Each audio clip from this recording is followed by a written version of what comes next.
Good morning, everyone. Good morning, Bianca. How are you? Tired. I'm so sorry.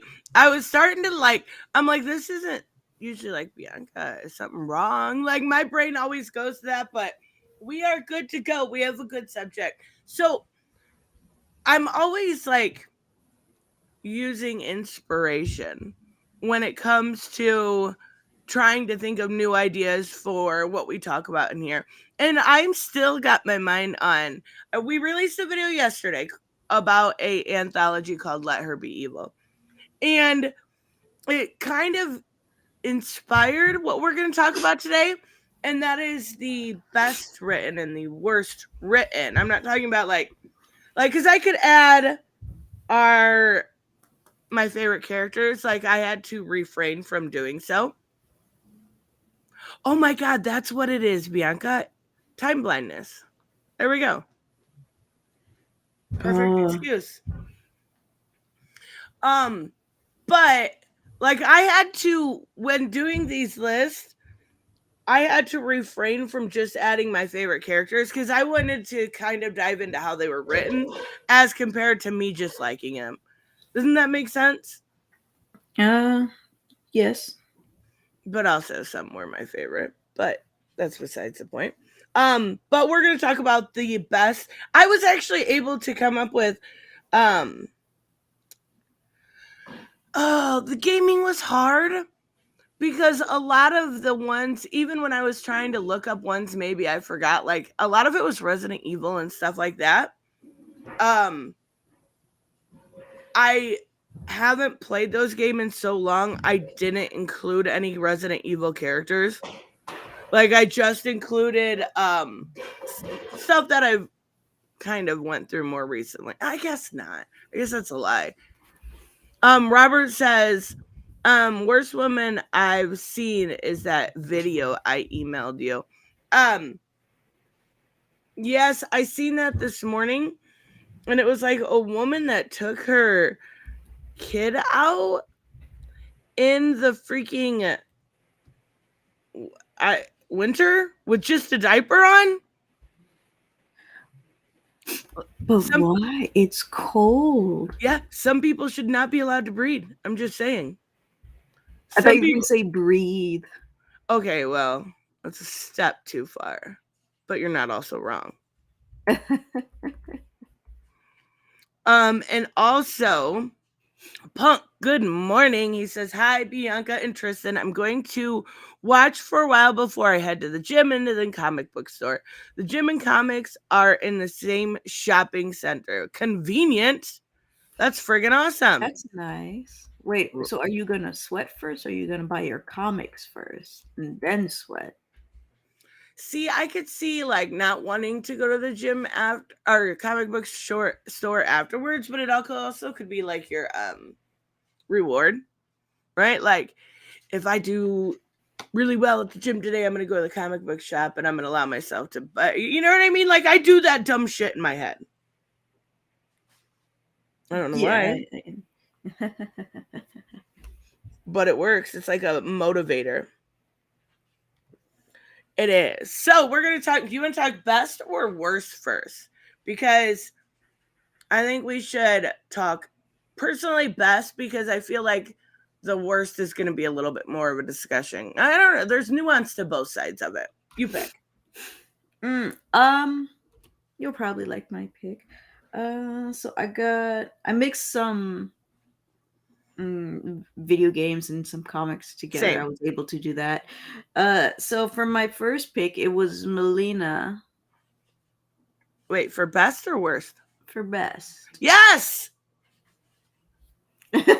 Now I feel kind of bad she didn't make my list. She's a fake fan, everyone. No, the reason she didn't make my list is because first on my list is Katana. I actually deleted Katana from my list. And I So, said, that will be obvious for me. I'm going to delete that. and I deleted Melina from my list because I thought it would be too obvious for me and that I was picking my favorite characters. So I picked Katana. And I actually, and you know what? I don't disagree with deleting it and picking Katana instead, because I do feel like when it comes to storytelling with the character, Mm. Katana makes a little bit more sense. She's had a bit more like rich character history as compared to Melina as an experiment. You know, her basic motivation is just being at the helm of Shao and doing his bidding. Like Melina's gone through a lot. She's got her own love story with Liu, and then she's got her Revenant version, and now like her new militarized version. Which, okay, have you seen the cutscenes in one by chance? Which one? Like, have you seen how they changed Melina? I guess is the question. Oh, yes, yes. I am aware of the change. Like, I like that she's more important, but I also feel like it kind of dampered to a degree Katana's story. Like, she's just now Melina's sister. She's the older sister, heir to the throne, instead And of, Katana being born first. like I feel like it was her time though. Like it's been so long that Melina's been in the lime or Katana's been in the limelight that it's like it's only fair. Like she deserves her due to not be this evil villainous, you know, kind of clone trying to just be a jobber essentially. Hmm. I And feel I like they're doing a slow burn with her. I feel yeah, like out of some way, somehow, she's going to end up losing control. I hope not. But I think you might be right. Because the stuff with Shao only being able to control the symptoms, like you've got Baraka who can't control shit. Yes, So poor Melina's Baraka. gonna get there. I know, right? Baraka's great though. Baraka's great in this one. But it also seems like they are I think my cat fell in the toilet. Oops. Um, but it also seems like Katana now she's the leader of the military. That's kind of cool. That's different. And I could see that being a really like instead of having like General Shao, we could have General Katana and have her kind of front and center there. I think that could be an interesting story. I think so too. At least that's what I'm convincing myself. No, I'm just kidding. Um, plus this is a totally different like I totally ship her and Raiden. Like the flirty dialogue and stuff back before. This is a different version than the one Liu Kang fell in love with. So I think it's adorable. Do you think there's going to be a love triangle with Johnny Cage too? I think Johnny Cage can get whoever Johnny Cage wants, right? Like I don't know about that. I totally see Sonya coming in and being like head over heels for her. Oh, that's right. She has to pop up. I totally forgot about her. Yeah. And then they gotta have Cassie. How did True. now I'm not streaming from the toilet. She walked out and I seen her or him and he's like tail's all wet. Either that or he's playing in the water bowl. I just got him. Maybe that too. I don't know. Weird. But yeah, I think they did a really good job with you have Melina. Like, what did you think of her and Tanya's kind of back and forth? Super obvious. You're not hiding from the peasants. Right, like the first off, the Umgadi or whatever have to take a vow of chastity. What? That sucks for them. And like in general, they just can't get married. I mean, there is male versions of that. I don't know if Umgadi is mostly female. Are they? Yeah, all female. They're like Amazon warriors. Ah, okay. So I've seen like male versions of that. So I guess you have a female version of that. I mean, I always thought that was kind of dumb, but they believe that if you are too emotionally attached, that you can't do your job. I also feel like if you were too overly like horny, you couldn't do your job either. Like, or, there's issues in the Catholic Church for a reason. I'm just saying. I'm just saying. Like, yeah, it's weird. It's weird to me, but yeah, I guess if you take away that like motivational factor of love, then your whole motivation is your country and dot to dot to dot. Silly, but I think they're gonna go further with her and Tanya. I wonder. I think Tanya's gonna leave Umgadi and be like her bodyguard, right? Like her right. I don't know. Could be good. That would be kind of cool.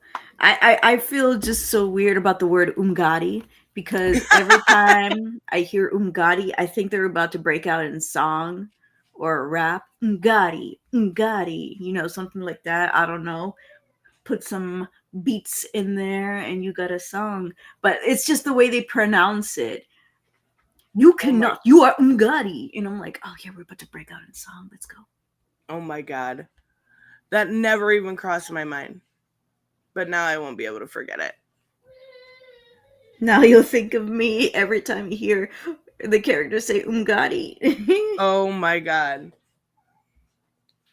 I mean, they definitely have like as far as fighting games goes and as far as like women in fighting games, I think Melina and Katana are the best written. And I mean, I know some people still stand like Chun-Li, but So when I was looking this up, and I don't know, I'm curious if anyone knows. I was looking up female because I couldn't think of a lot of bad video game characters that were female. I do have a couple examples. Apparently, I don't know a lot. Well, the thing is I found a character, and I think it's on Dead or Alive. That's a like young looking girl, and her name is just 18. Isn't that weird? Is that weird? You said her name is just 18? Yes. Okay. I know there's two 18-year-old characters. One of them is dressed like a Lolita. What was her name? Rose or something? And then there's another one who has some sort of robot hand. I know both of them have actual names. I'm now wondering if there's been... Wait, did you say Dead or Alive or Dragon Ball Z? I don't know. It looked like Dead or Alive to me. I'm confused. It's Dragon Ball. I'm sorry. It is. She has a name, but, that's been erased when she became an android. Or was she always an android? I'm forgetting my Dragon Ball Z lore. But she's actually amazingly written. She's a wonderful. Oh, that's good because I seen that and I was like, oh my God, that's super weird. That's super trusts weird. Her husband. She protects her husband. And their dynamic is just the most adorable thing ever. It's actually not something I expected to happen. I was like, wait, he's been crushing on you while he's trying to destroy you, bruh. I mean, yeah, she's super pretty, and then they have a kid, and I'm like, wait. An android has a kid? So I remember everybody questioning that in the series. They're like, wait, isn't she like robot and android? They're like, no, she's female, guys. She has everything still. Like, she can make a child and everything. And I was like, oh, okay, I'm sorry. I assumed she had robot parts and couldn't have children. Well, I mean, I would assume so too. She's an android. Marin, I think. She's adorable. So the funny thing is we talk a lot about how people frame things to create a narrative, and because I didn't know anything about this character, I think it was either Whatnot or one of those more corporatized websites. It was either Whatnot or Watch Mojo, one of the two, was making it seem like she was called 18 because she was like jailbait. Like, that's the way it was framed. And I'm like, what? And it looked like a Dead or Alive design because I typed in fighting game characters. She's a fighting game character too. You can play as her to fight characters because okay, so that's why she came up. Okay. Her brother is Android 17, but he's the older brother. It was just this guy named Giro or something like that. It's been such a long time. He created all these androids and he gave them all numbers, but it has nothing to do with their age. Oh my God, She's that is not like how it was framed. 20s. That's crazy. They just led you to assume that it was like, oh, this girl's named Joey. Like, I was like, oh my God. Dr. Giro. Yeah, I was wondering how to pronounce that. I'm like, Giro? No. I think they call her 18 for short. That is I never really hilarious. thought about it, to be honest. Like, it never even crossed your mind that it was like related to the age because you knew the backstory. But when somebody frames it and just puts like quote unquote 18 and like frames it like she's this terrible character, like it kind of makes it seem like a little sus. No. That's hilarious. I've been watching this since I was a kid. I didn't think about it at all. I don't know anything about it. I don't know anything about it, but I thought it was kind of funny. So 18 is safe. So is 19 and 21 and 17 and 16 and yeah. Yes, there's a 16, there's a 17, there's an 18. I believe there's a 19 and a 21. I don't remember what they look like though. That's crazy. Tavia says there's a 21 too. I was going to say you changed your profile picture, but I realized that is Twitch. Well, I was in a rush to get here, and I'm like, oh snap, you don't got my stuff saved. I'm not doing all of this. Hey, look, you saved some of my pictures. I'm gonna choose a random one. Thanks. Nope. I don't think I saved it. I think your browser did. Yeah, I meant my browser. Okay. I was like, you're welcome, but I didn't do anything. Oh my goodness. Okay, so we're talking best. I will give you my next best one because I swear I didn't pick her because she's my favorite. Okay? I picked her because she is the best written Stockholm Syndrome story that you can find, especially if we're talking like Mad Love or Steven Stajek. Harley fucking Quinn. Yeah. But also Jinx. Like, I feel like we could, I feel like, okay, hold on. I take the Jinx part back. I do love Jinx, but they are two different stories. One is a love story. One is more of a fatherly story. I think Harley was always written as that cautionary tale that a lot of women, you know, in that sort of situation just keep going back or say, you know, accepting the I'm sorry and stuff like that. And even though like we see her progression and it takes years for her to get out, she eventually does get out. Even then we see, you know, even when she first gets with Ivy or when they're kind of flirting with the idea of being together. Ivy's helping her through her trauma and, you know, the triggers that she has and stuff like that. Like, I think Harley, besides Wonder Woman, is the best written character at DC. Not currently. I'm talking about historically.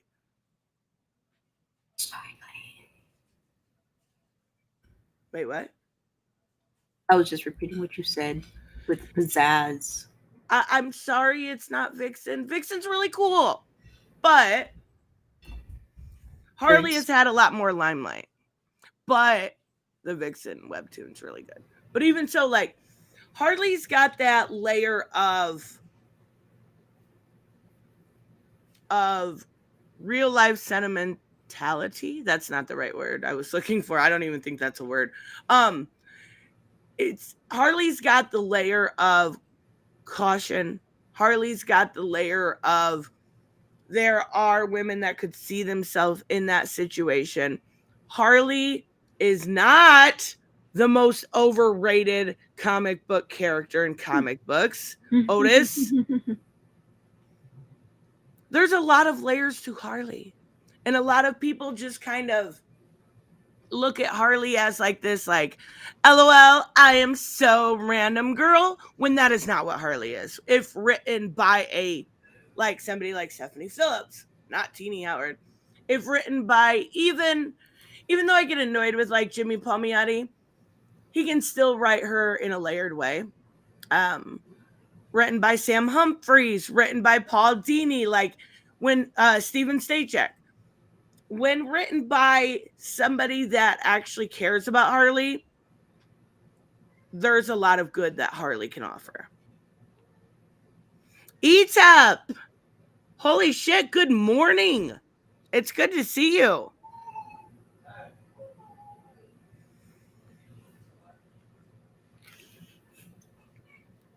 And see, this is what happens when you have bad writers. People think that she's just a glorified sidekick. And I'm not calling you out, Gary, but I'm kind of calling you out, Gary.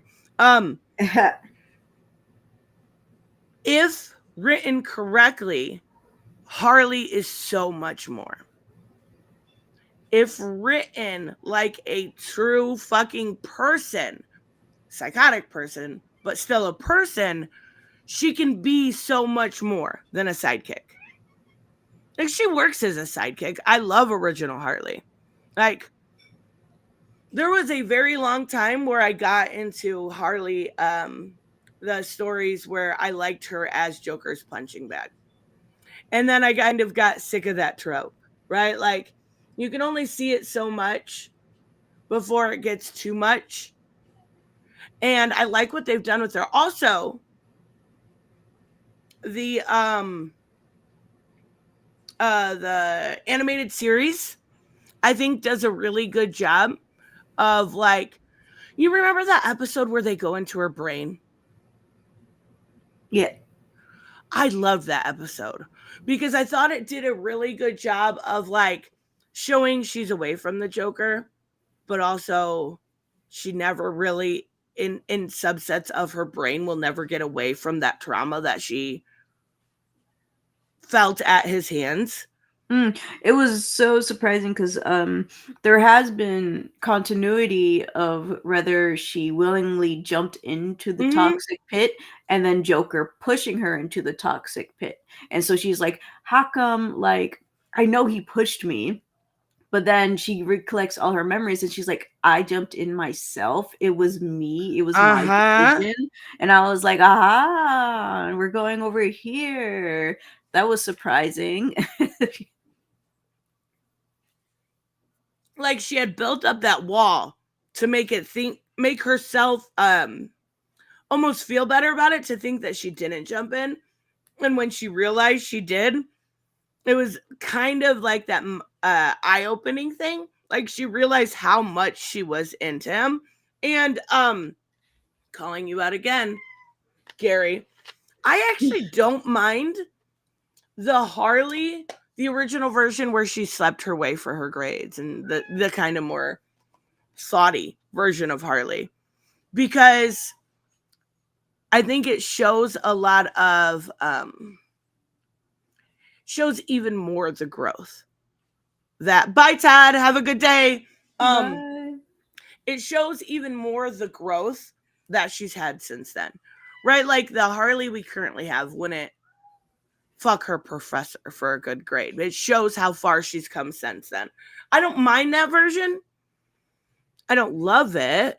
Don't get me wrong, but I don't love it. And Pika says Mad Love was written to be a cautionary tale, but most current writers don't want to victimize Harley like that anymore. Understandable. I understand why they don't, but I totally know that the cautionary tales are also tales that need to be told. And so they just skip over to the revenge fantasy of breaking up with the Joker. I also don't, I will say, I don't like the revenge side either, because I feel like she's grown so much since then. She should be over revenge. Does that sound like, maybe that's the pacifist in me? Like, would you forever want revenge, or are you going to kind of realize your life's good now? Yes. See? I love it. Even ETAP is giving Harley her due. This was my TED talk. Yes, the codependency issues and unhealthy relationships, the toxic, just going back and going back and going back and accepting the sorry. That's why, and don't get me wrong, Harley is one of my favorite characters, but I think she deserves to be on the list for so much more than that. What do you have next? Vixen. L. No, I'm just kidding. I'm just kidding. Vixen is great. There's only name a comic. Name a comic where she was badly written. I dare you. Okay, there is none, but that's actually a lie. There is one where I feel like it was kind of subpar. Was it the G. Willow Wilson? No, that's the because best I like one that. heard. Yeah. Truth, Justice. Yes, in that anthology. Yes, but it's like a single issue. Yes, it's not there. Okay, I did read that. It was a couple years ago. I know exactly what you mean. There was the Superman one, and then there was the Vixen one. Yep. They both had flaws. The Superman one having more flaws. But for the Vixen one, action wise wasn't that bad. The story was okay. I did not like how she was acting. Her personality isn't the way that you usually see. She's a very kind person, and she's like arguing over, hey, I told you I wanted real African lions. I wanted real this and real that into this photo shoot. And I said, woman, you are rich. You are a philanthropist. You are an animal rights activist. You have a totem on your neck. You can have that for you. You don't have to order people around to get that. That makes no sense to me. Also, if you bring wild animals in here, are you going to clean up after them? And I would have thought, as a fellow animal rights activist, that you wouldn't just want to randomly bring animals out of their habitat just for a photo shoot, just to make sure it's authentic. That makes no sense to me. Was she too girl bossy in that? Like, I remember her being very like girl bossy and not like the kind-hearted Vixen that I really like. I guess so. Yeah, I did not like how they dyed her hair orange for that one. I'm like, I don't know. I'm not feeling the orange. Keep it black, please. And then, of course, as Gary is saying, the Warner Brothers animation one, I was like, what's weird is that how she acted in the animated series is not how she acts in the live action series. It's like it's two completely different. It's played by the same person, but the personalities are two separate. Like, I remember her first appearance. Wait, it's played by the same person? And they it's a person who did the voice acting, who did the live action. I mean, I love that, but it feels like they would have been like, hey, this is a little off. I right? I'm like, the very first appearance in I think it was in the Arrow show. Or was it the Flash? I don't remember. But like, as soon as you see like a burglar guy and he's like, come fight me like a man, and she's like, how about I kick your ass like a woman instead? I'm like, that's a baller line right there. I'm sorry, that was bars. And then she uses her animal powers. I'm like, yes. And then to see in the animated version, she acts nothing like that. She's rude to people a lot. You guys made her mom a junkie? What's wrong with you guys? What the frick? Didn't they I remember talking about Vixen once before, and they had a weird hint of one of her employers abusing her or something. I remember you telling me. Was that in that? Yes, it was in the animated one, and I was like, it took me a few years to understand that because I didn't understand what I was hearing. So she was applying for a job for a fashion designer. They changed her from model to fashion designer. Boo. And she said that the person who was doing the interview, the boss, was wanting to offer her a job. And so he stabbed his hand with a pencil or a pen or something like that. I mean, I totally get the stabbing part, but still. I was like, why you gotta add that in there, man? Gary, thank you so much. Gary said they should have never broke her away from Joker. The point was to teach. Okay, I got this, Gary. I got this. Was to teach girls if they want a badass character, do it with someone else. Now you have new generation thinking her relationship was good. Okay, so I've never seen anybody say her relationship was good unless if you were the person who thinks that she shouldn't have broken away from Joker, then you're essentially saying that the relationship was better that way. so here's the thing. There was this weird Oh, the trend. yes, when what was it, the original Suicide Squad came out with Margot Robbie and Jared Leto. They were like they were calling it J Love, and it was like so freaking cringy. Like, I'll be the Harley to your Joker. No, you want to get your ass beat? Okay. They Like, didn't portray it very well, though. no, So they didn't. And if people didn't know, it looked like a relatively solid love story because even at the end, he goes and saves her, right? And it's like, so I understand what Gary's saying, but the whole point of having her be an abuse victim is to show that you can break away.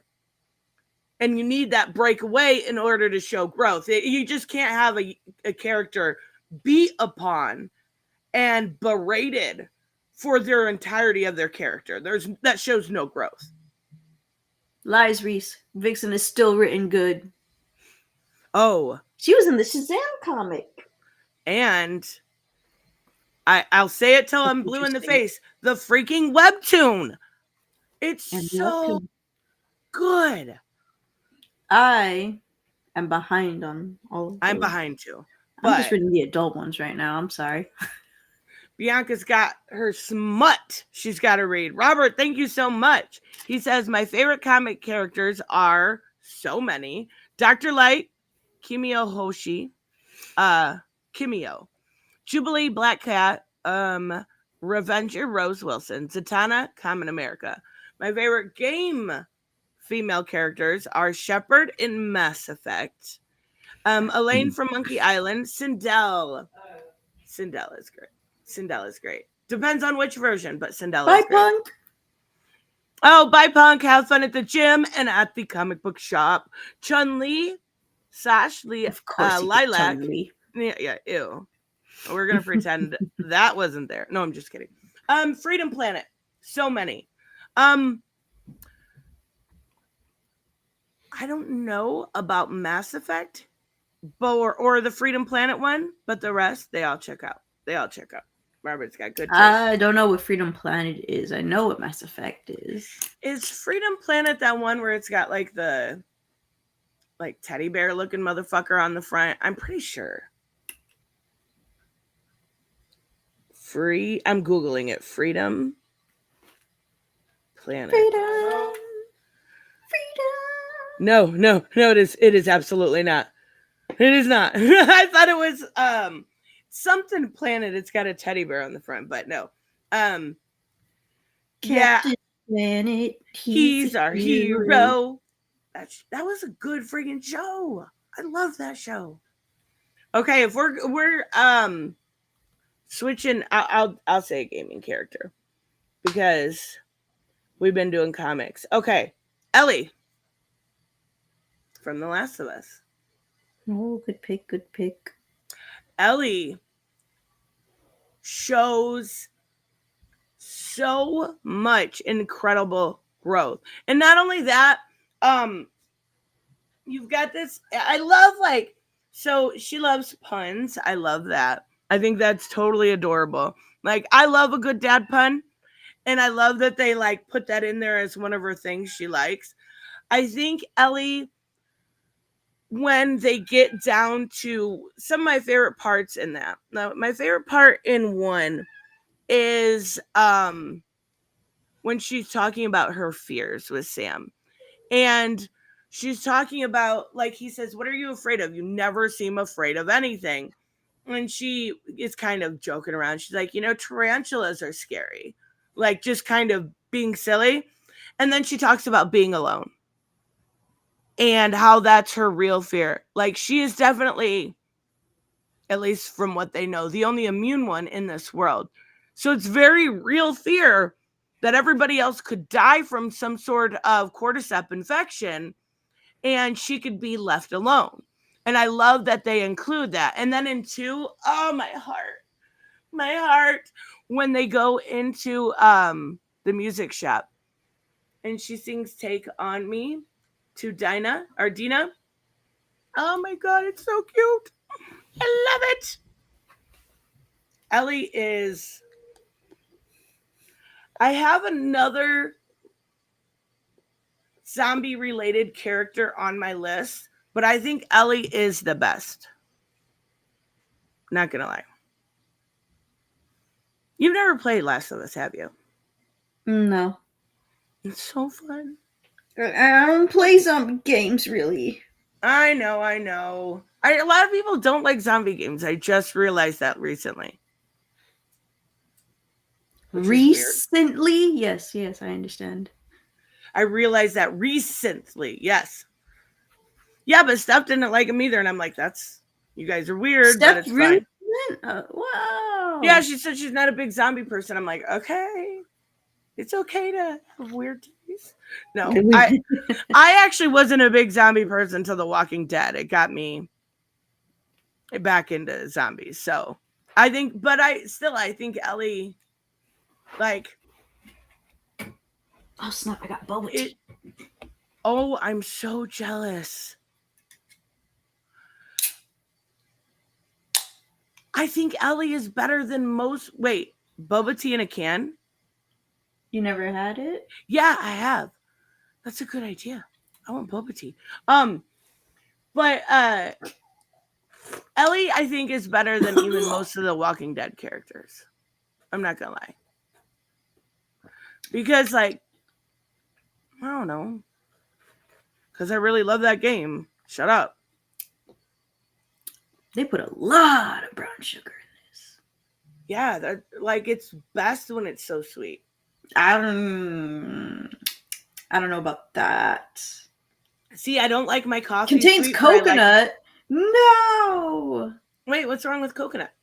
No, they don't even say coconut water or coconut milk. I like coconut water. I don't like coconut milk. Ooh, I do. I like coconut water though too. See, I like my coffee not sweet at all, but boba has to be sweet because it's like a dessert drink. It's weird. I like it a little bit sweet, but not too much. Ugh. I get it. Maybe I'll have my mom drink it. She doesn't like sweet that much either. Who do you have next? Sonya Blade.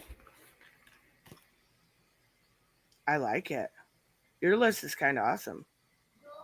Thank you. Yours too. So why Sonya? Well, having her be like the way she is, you know, from 9 to 11. She was in 11, right?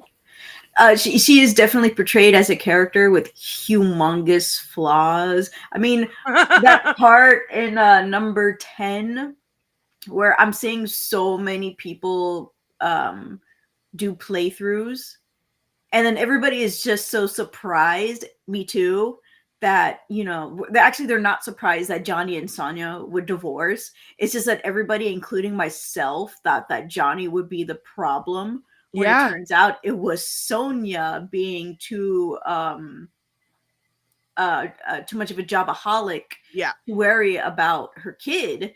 And I was like, dang. And they even like, we know she's a workaholic too, but we just didn't correlate that. And I was like, that's insane. That's amazing. So like, she definitely has a lot of flaws. And I'm like, awesome. I'm glad that you did this. Hey, she's not 100% either, you know? So I still love The Walking Dead too. I'm so excited for the Michonne and uh Rick show coming up. But for the reasons that you like Sonia is also why I hate her. I hate that her maternal instinct is nearly non-existent. I think that's great. But like she's a bad mom, kinda. It's perfect.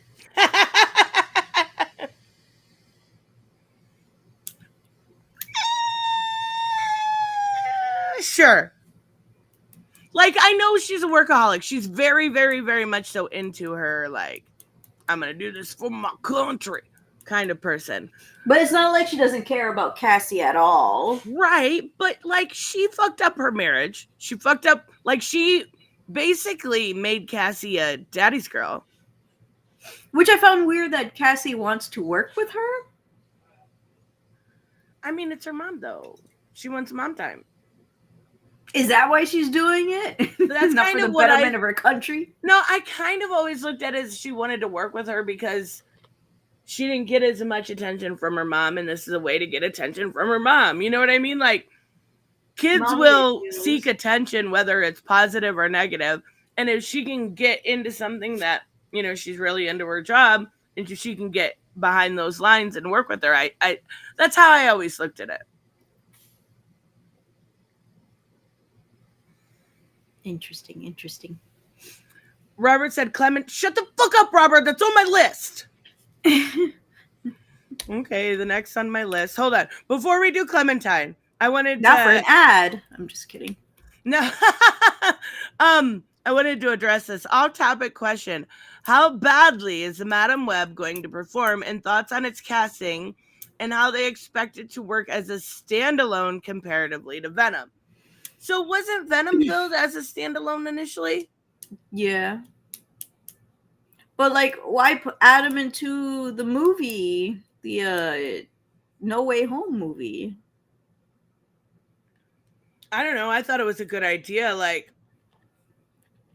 to connect things, or like. I mean, they've said that they're possibly thinking of shoot, who was that Spider-Man? Andrew Garfield.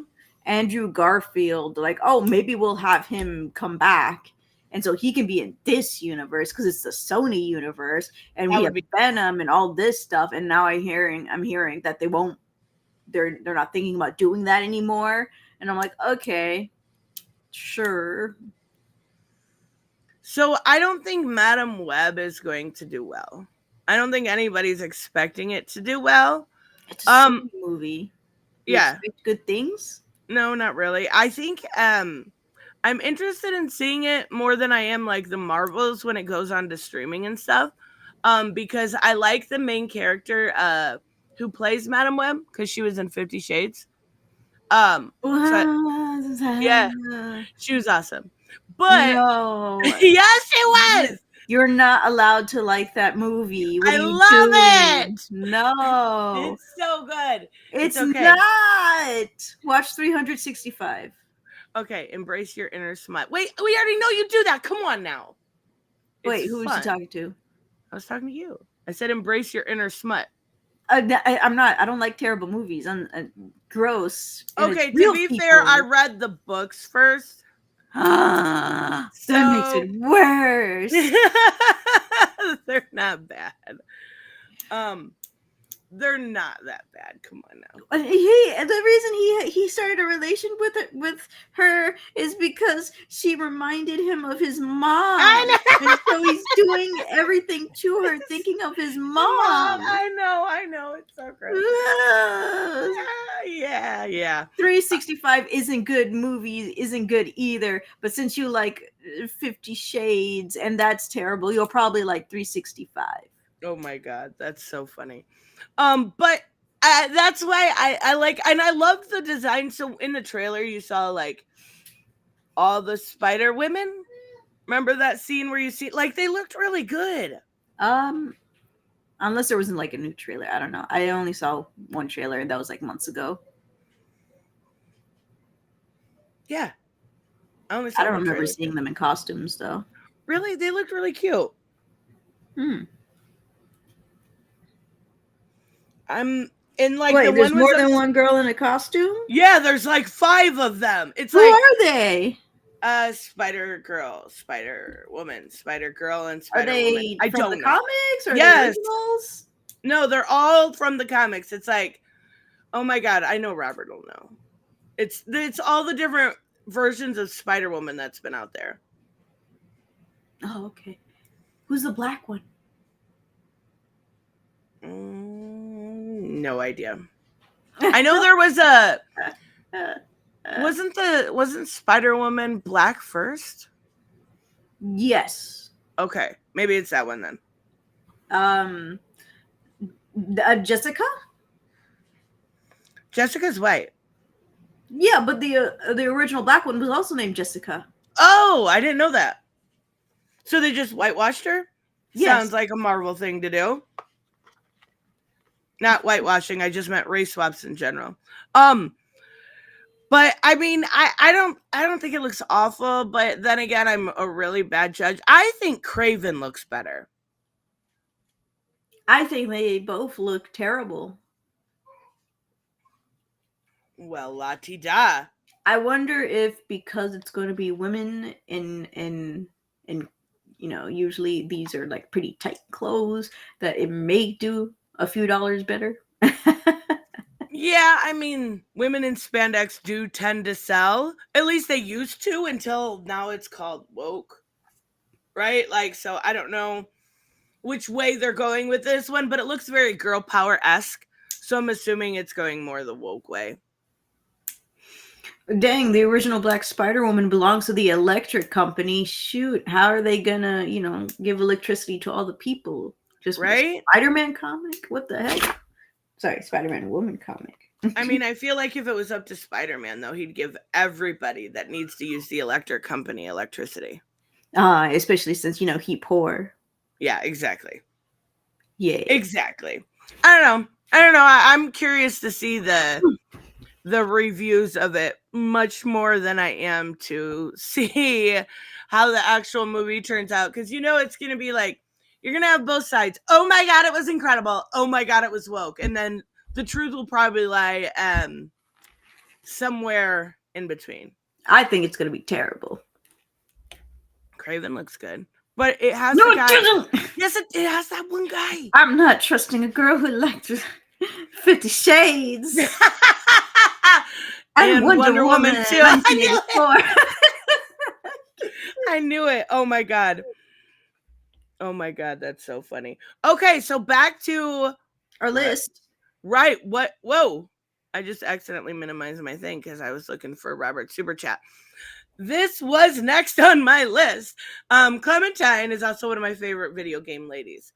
I love Clementine. She's so freaking cute.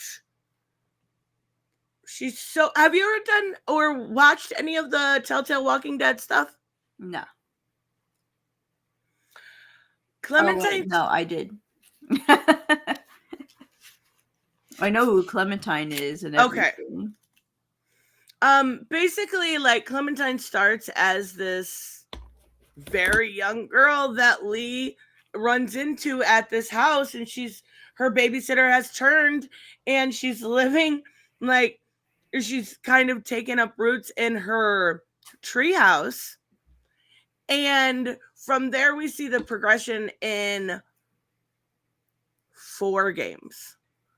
And by the end, which is, I think, just called the final season, it's kind of flipped, right? She is actually taking care of a little boy. Oh my God, why can't I remember his name? Because he's not important. No, he is super important. He's really, really great. But I can't remember his name. He does shoot somebody. Not cool. But a living person, not a zombie. Oh my God, what is his name? It doesn't matter. But he's taking care of, she's, went from the person that needed to be taken care of, AJ, to taking care of AJ. And they have this like I don't know, very small. Like it was a school for bad kids where she ends up. And so they kind of make their own little home there. And it's really, really good. I love um Clem Candy. as Wendy. Candy. Oh, I love Candy too, for sure, for sure.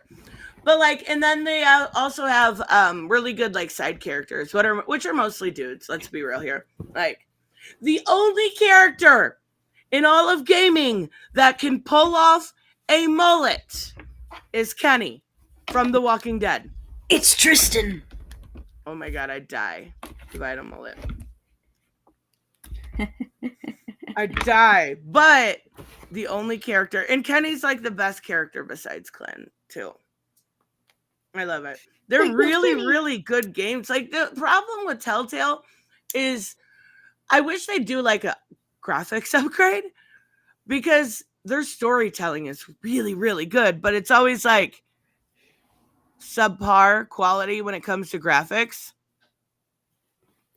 It's weird. But it's worth it. Like the stories make it so good that you don't mind the graphics. Like I don't I think the graphics were that bad. they really did a good job with upgrading them like around the Batman when they did the Batman ones. I think those looked really good. But the one that looked the worst to me, and it was still one of the best stories, was Guardians of the Galaxy. It just didn't look right to me. It looked weird. Oh God. Honest question. Clementine versus Ellie. Wait, verse? Okay, I see what you're saying. Ellie wins, hands down. Ellie wins. Hands friggin' down. And shipping it, they'd totally work. They'd totally work. I think that's what the second part of that question. Ellie and Clementine. Ellie from The Last of Us and Clementine from The Walking Dead. Oh. One thing though that The Walking Dead messed up on. I don't know if it was a licensing issue or what the issue was, but one thing that they not messed up on, but I wish they would have done was connect it to the main series. Like they connected like the idea of everything and the name and stuff, but there was no like in the first one there was Glenn. You got Glenn and he ends up leaving and he takes off and that's where he starts off in the show. But if I'm remembering correctly, that's it. Oh, and then there was this weird moment in the last one where they introduced the Whispers and they make the Whispers seem like peaceful. What? Like the Whispers are super deadly and they make them seem peaceful. That was weird to me. But other than that, that whole series is so good.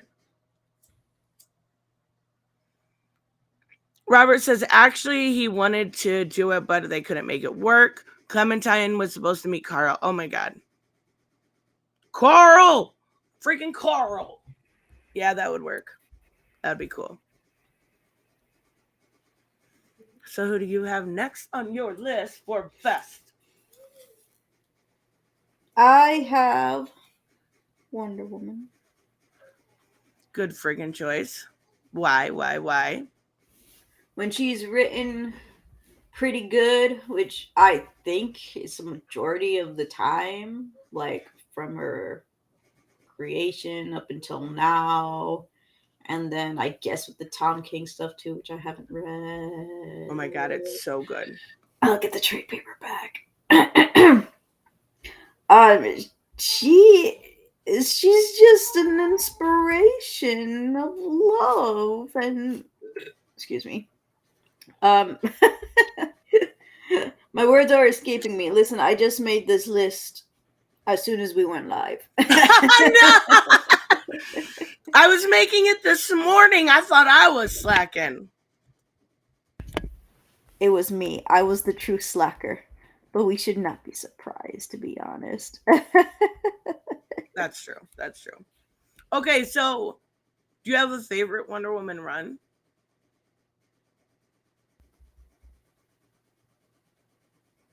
I loved the Rebirth Greg Rucka. I knew it. Greg Rucka's so good with Wonder Woman. I need his old one, and I need the George Perez one. I have one issue of the my very first Wonder Woman comic, which was Phil Jimenez. I really loved that one. Um, have you had a chance to read his story yet? I'm still on the second to last issue. Oh, it's so good. But it's not Wonder Woman. It's Hippolyta. I guess that's True, true, a true. little different. I love what Tom King is doing with Wonder Woman right now. Really, really good stuff. I also love Greg Rucka. Would be probably like obviously Perez is everyone's gonna say is their favorite. But like Greg Rucka is so good with Wonder Woman. He was born to write her. Like his lies, his Hikateya, like, oh my God. Incredible work. I hear a baby. Ignore him. It's too cute to ignore.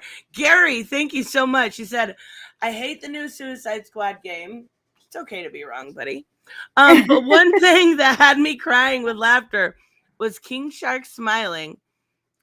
I'm smiling. I was like, haha, this fucking game.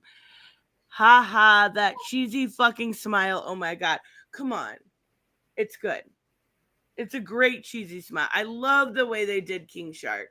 He's going to be awesome, but not as good as Harley, but still. I don't get it. I don't get the hate for it. It's going to be really cool. Woo woo. Thank you so much, Gary. Oh my God. He's so freaking cute in the background. Okay, so wait. Was that your last one? No. Okay. I was just making. How much are we doing? 5? Yeah. 1, 2, 3, 4. I still have one more. Yeah. Okay, so I just did this list and I was like, good. This person's good. This person's good. This so I'm going to give a honorable mention to Alana from Saga, but I'm not going to talk about it because it's not my real one. But she's awesome. Her love story is great, and then she ends up being a single mom, and she's great then too. Um, Death of the Endless is my real answer from Did you Sandman. say death? Oh, makes sense. Yes, Makes sense. Death is incredible. Um, her stuff that is in Sandman is really, really good. Her oh, I can't think of her solo title that's so good.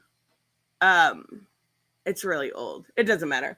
But the reason I love Death is because you watched Sandman, right? And you watched that one episode that kind of showed what she was about. That is Death in a nutshell.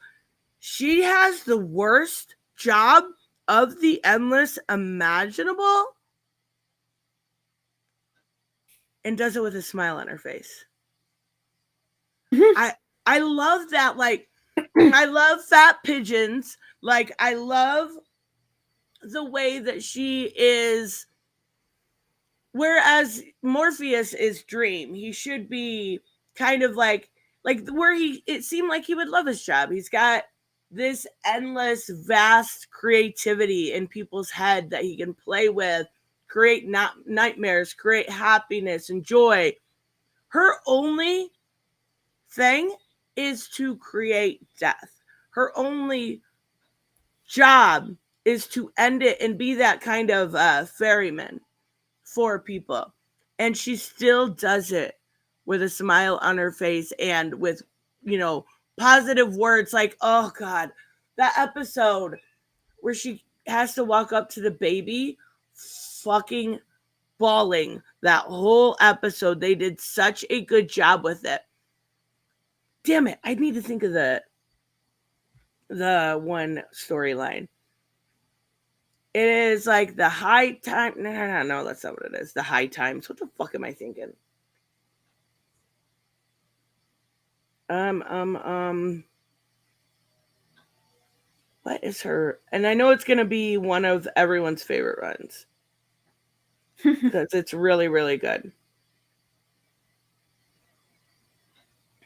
Best storylines.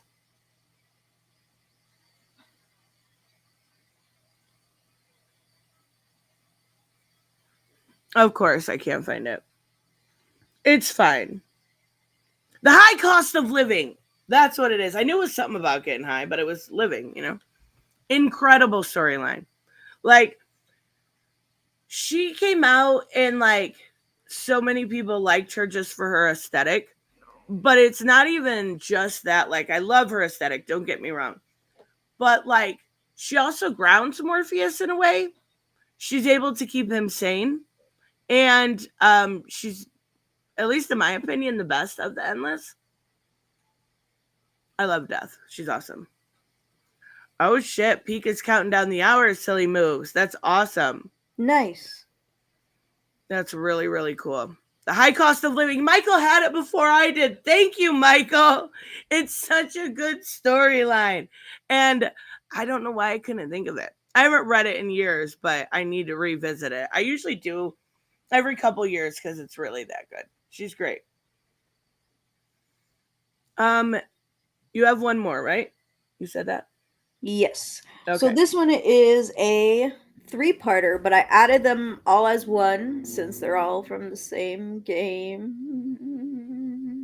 Fair.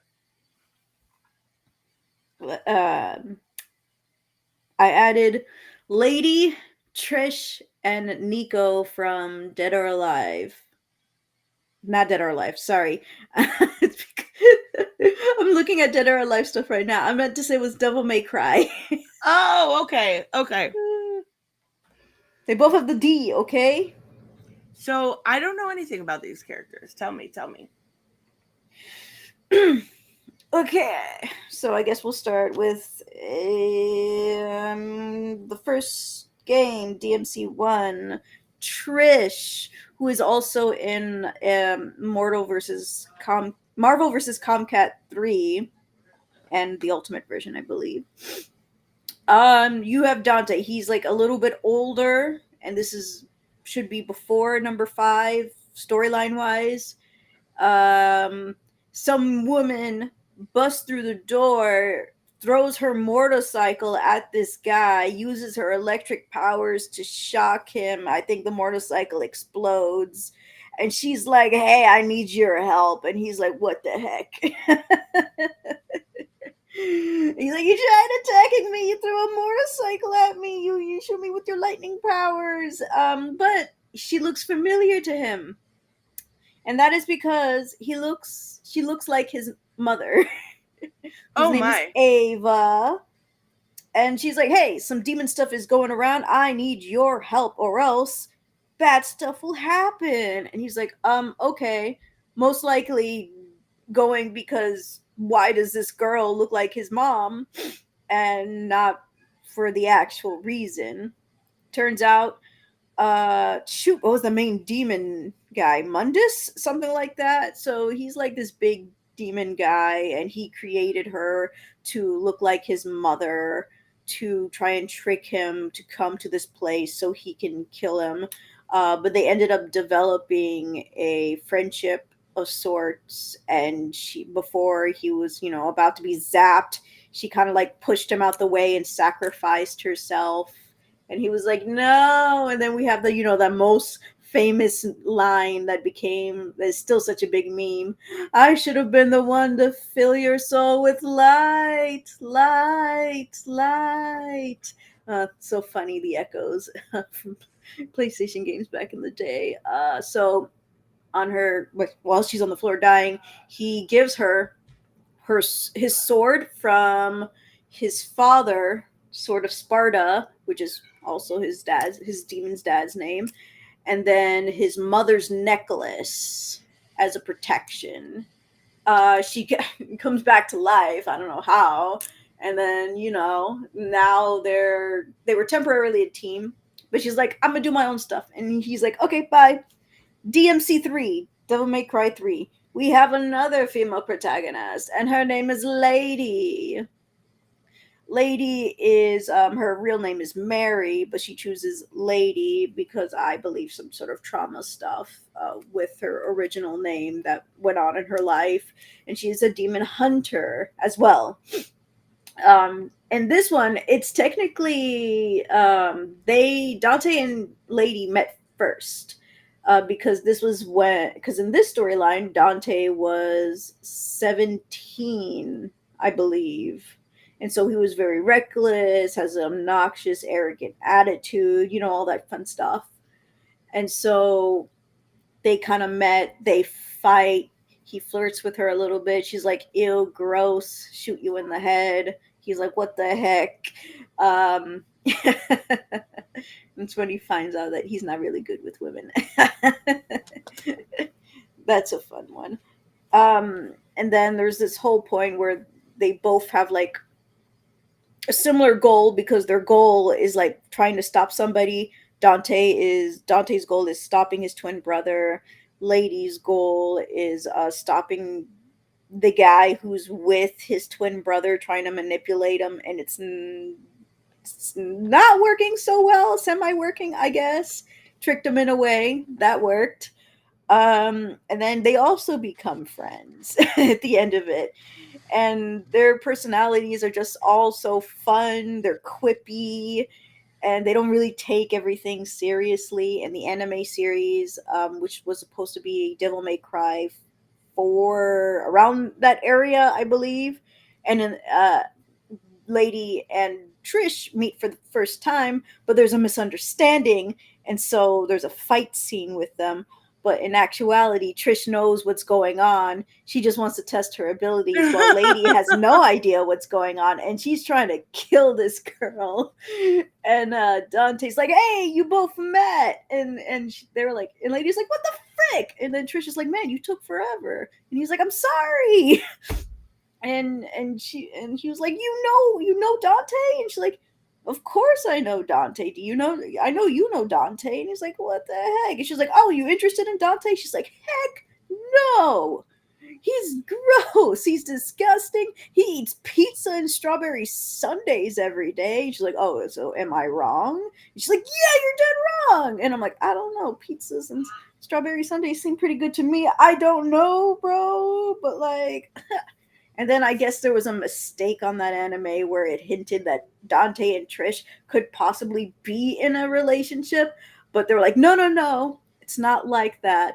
The creator was like, their relationship is more special than being than just, something romantic. And I was like, "Oh, that's kind of sweet." She looks like his mom, but he doesn't treat her like that at all. Like, he treats her as a whole different person, and that's something I enjoyed, even though I shipped them both together. It's weird. I didn't know she looked like his mom before. Don't blame me.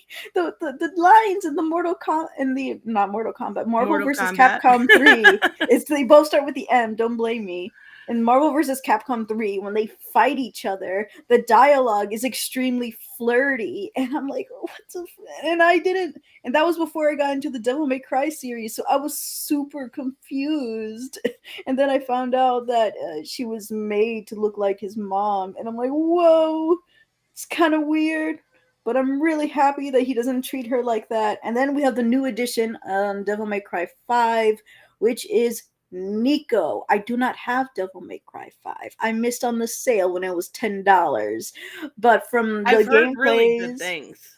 yeah, I know. I'm so so Nico is like your weapons specialist. She has a southern accent. She has cute little freckles.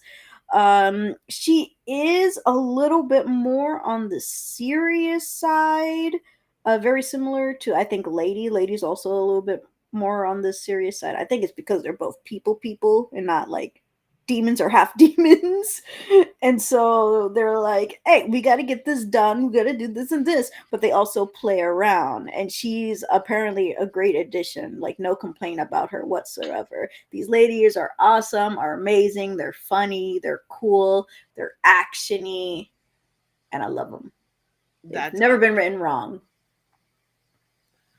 Gary even likes them. He says, work, computer. There we go. Oh my God, I love you. A fellow Dragon Ball Z and Devil May Cry fan. All you need to know now is Far Cry and Metal Gear Solid. So the funny thing about that is when I was trying because I couldn't think of any bad characters. One from Metal Gear Solid kept showing up named Quiet. Have you ever heard of that character? Nope. It was I don't know much about I don't that either. series in general. I have no idea, but it was like a design issue, and a lot of girls were upset about it. I don't know. I'm I wanting don't. to know what this design issue is. I think it was like probably an over sexualized issue. I'm not gonna lie. I think that's what it was. Okay, I kind of Gosh, have. dang it, Rippaverse goalposts. I'm not saggy. I don't hear it. We don't. I She don't has a hear it. Boston accent. I don't have one. I'm not from Boston. I'm from Florida. I don't think you sound anything like Saggy, and it's not the first time I've seen him say that. Seen them, her, him. I don't know. This is bullying and harassment. Right? Okay, so I was right. People say quiet because she barely wears anything. That's kind of what I thought. Um, but that is actually pretty funny. What? And then this one I wanted to mention that Pika said because this was another one that was mentioned under the worst. And I don't know the game well enough, but I guess in the near games there is a trophy if you look up their skirt 10 times. And I was like, what the fuck kind of a trophy is that? How did someone discover that that was a thing? It's I so think weird. it'd be so funny if they're like, we know people are gonna look, so let's call them out by adding a Oh my trophy. God, that could be exactly what it is. That's actually hilarious.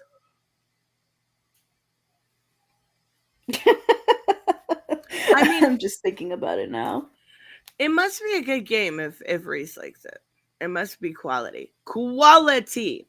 Okay, What's I've the Metal Gear you said? Metal Gear yeah, Solid? the Metal Gear series with Solid Snake. And I know they're doing a remake because they had it at I think State of Play.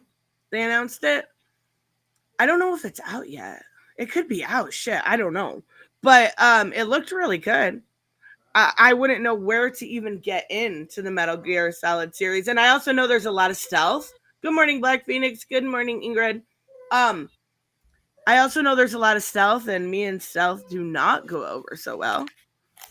So I don't know how that would actually work. But it does seem interesting enough.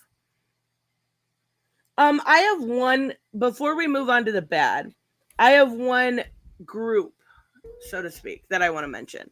Oh, like And me. Cheater. yeah, kind of. Bombshells. The bombshell girls. Ah.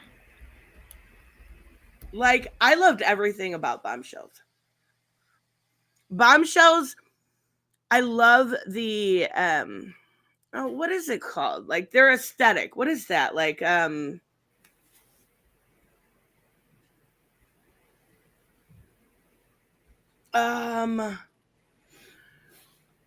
not flapper girls. Like, oh my god, what are they called? Somebody help me with words. Words are hard. Oh, what are you trying to say?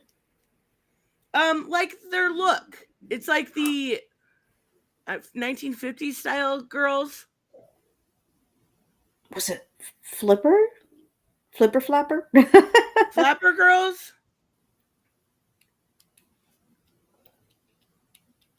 I want to say it. Isn't that the word? Isn't that the word? I mean, maybe. They're cute. They're super cute. I'll just show it. DC Comics bombshells. Words are hard. We have images for a reason, guys. Hey, what the heck?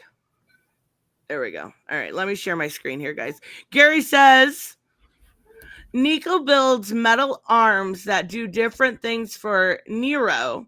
And if you pre-order, you get the unique arms One is a white fisting arm that moves up, and Don Nico made it a sex toy. Oh my god. What? Oh, okay. Okay, so here. Like I love the art in every, like, all of these issues were so good. They were beautiful. Even down to the I like even okay, so when it got to the Batgirl stuff, it seemed a little drawn out. It felt like they should have ended it a little earlier. But like I love the way Harley looks. This is probably some of the best artwork at DC for that era. But not only that, they were written really well. They were girl power done correctly. Yes. And you lost them. I feel so bad for you. Me too. Let us not dwell on the past.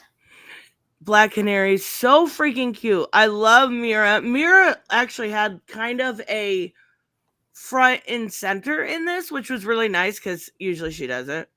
Um, and she was really well done. I need to read Bombshells again. It's so good.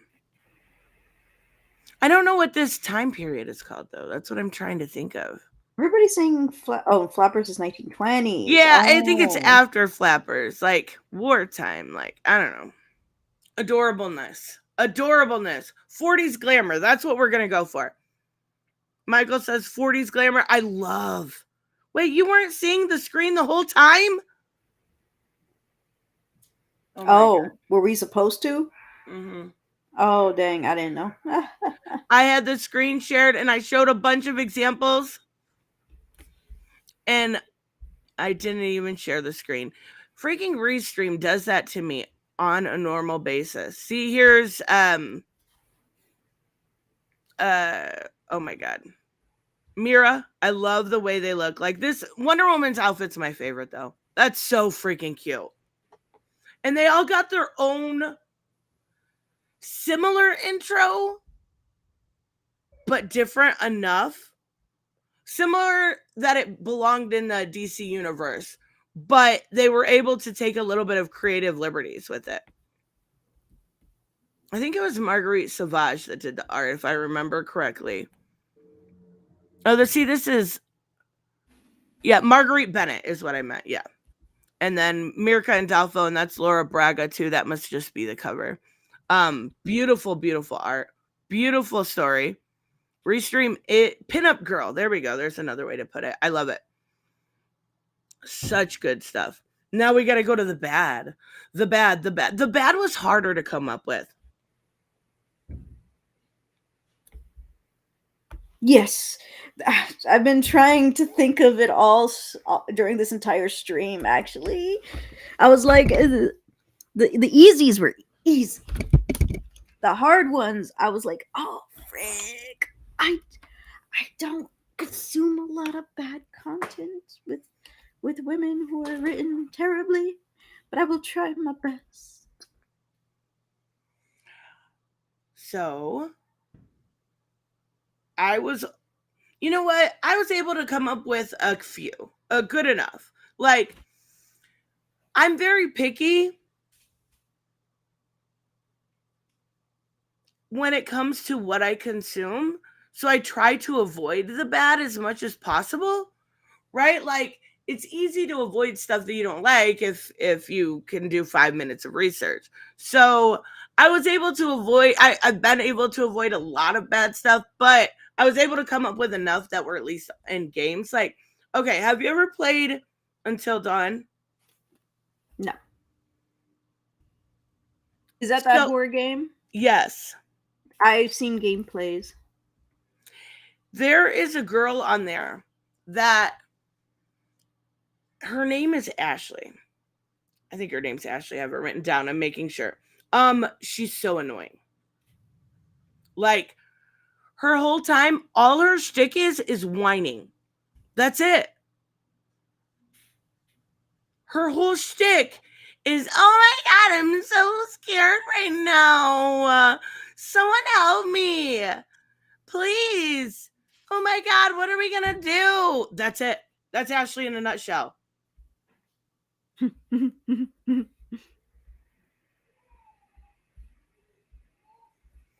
don't It's remember what any of the characters look like. hold on, I'll see if I can find. I can. It's super easy. She's so like actually most of the girls in Until Dawn are annoying. I'm not gonna lie. Like the one girl is this is Ashley here. Um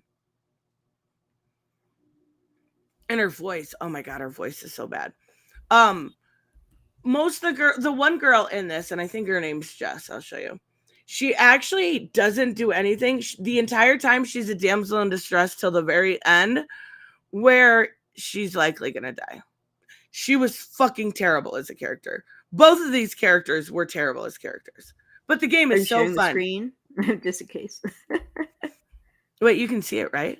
Yeah. Okay, good. Oh, I remember her.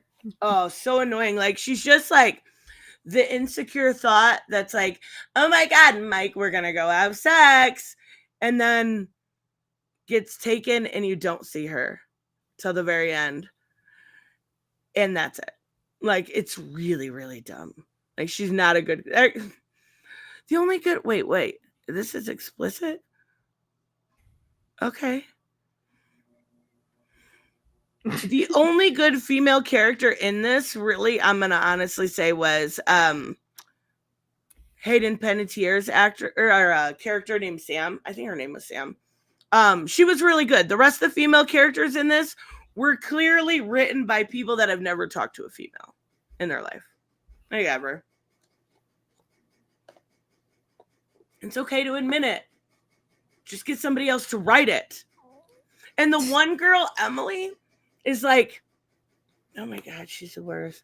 Like, I remember the name Emily. I just realized how bad some of these characters are in this game, like the women. She basically is the whole time like this uppity bitch, and is degrading and mean to everyone. It's Until Dawn, Reese. It's a fun game, don't get me wrong, but the females in the game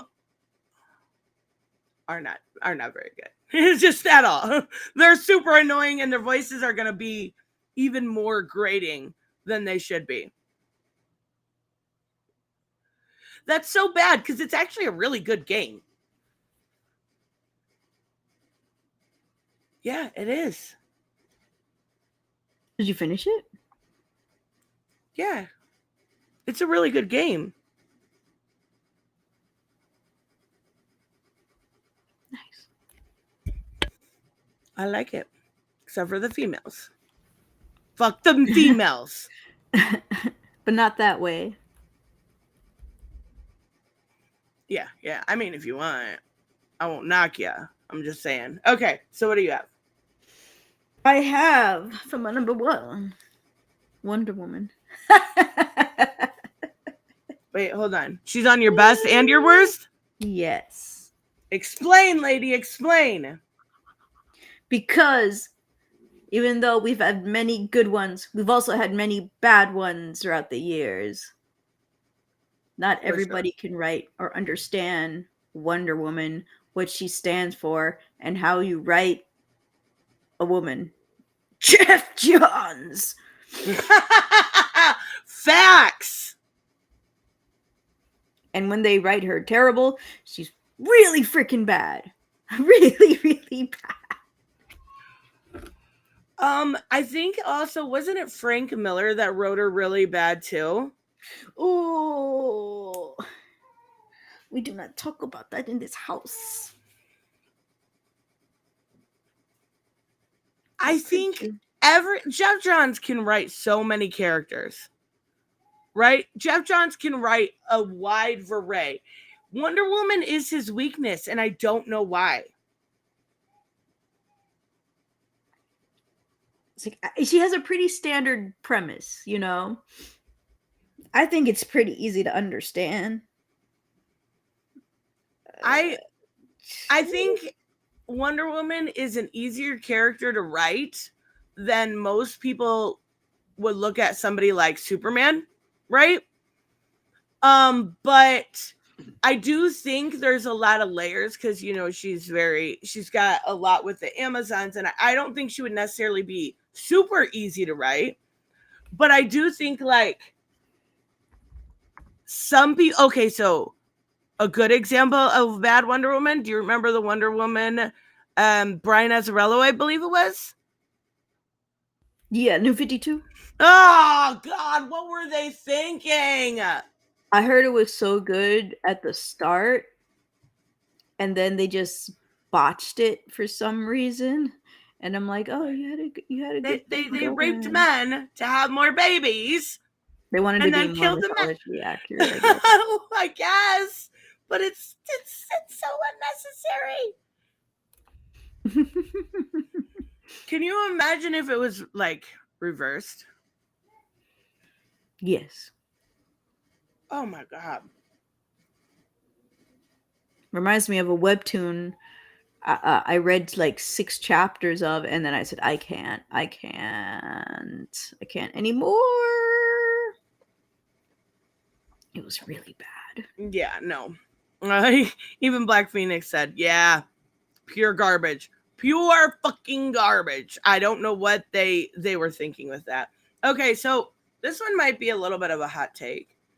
But for the first couple movies she was featured in, Black Widow.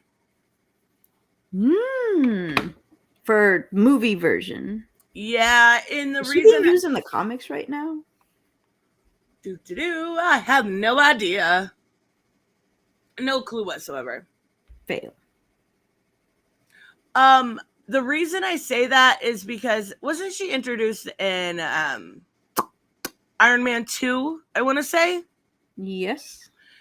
So in that she was kind of relegated to like this. I haven't seen it in forever. But like was she a some sort of was she a bodyguard? Is that what she was in that? I can't remember. I also don't remember. But she was like the hot chick on the team. Like she was the token girl for a long time. Mm.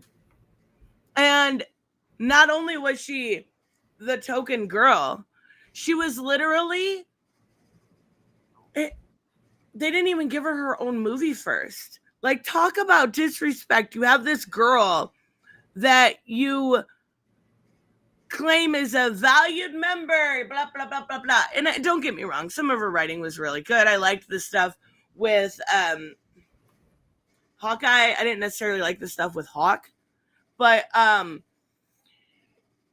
then you give a brand new character her own solo movie before Black Widow even gets her own. Head of security. Okay, that's what it was. Thank you. Like what? Why?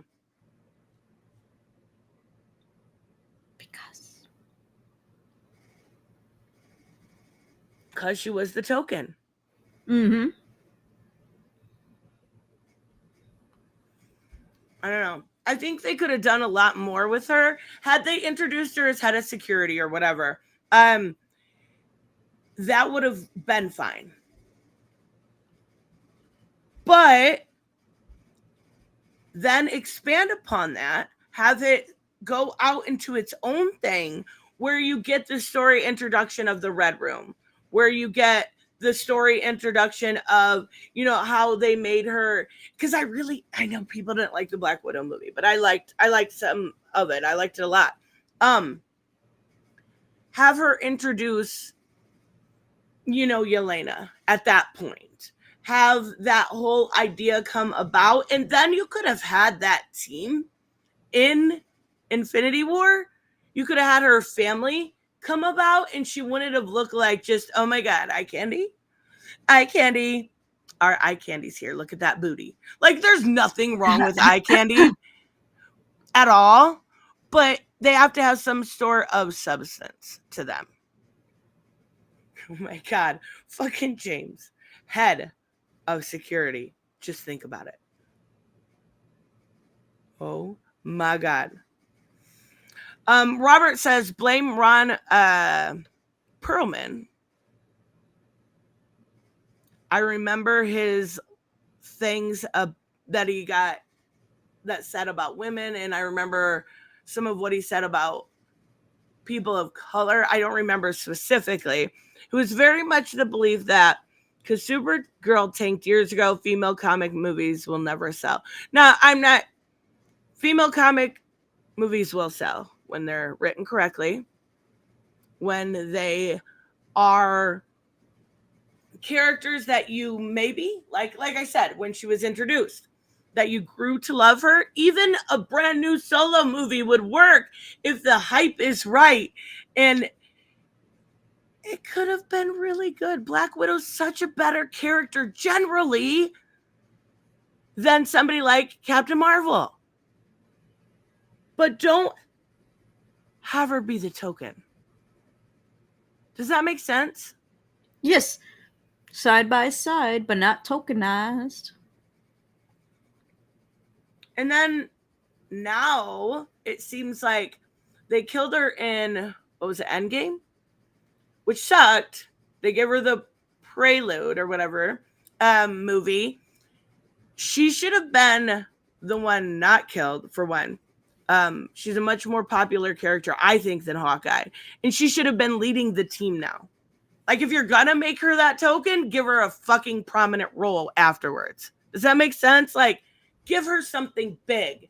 But no, they're just like, goodbye. It may have been like her wanting to get out of the role or something. I don't know. But, I mean, yeah, she killed herself. Okay. So sad. I didn't cry whatsoever. The cats agree. Yes, exactly. I mean, I like Black Widow. I don't like, but you got to do more with her. And unfortunately, it seems like, yeah, that ship has sailed. So what do you got next? All right.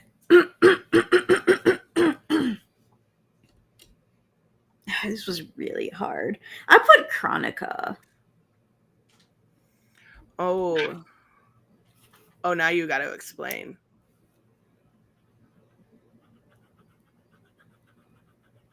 That's it. That's my explanation.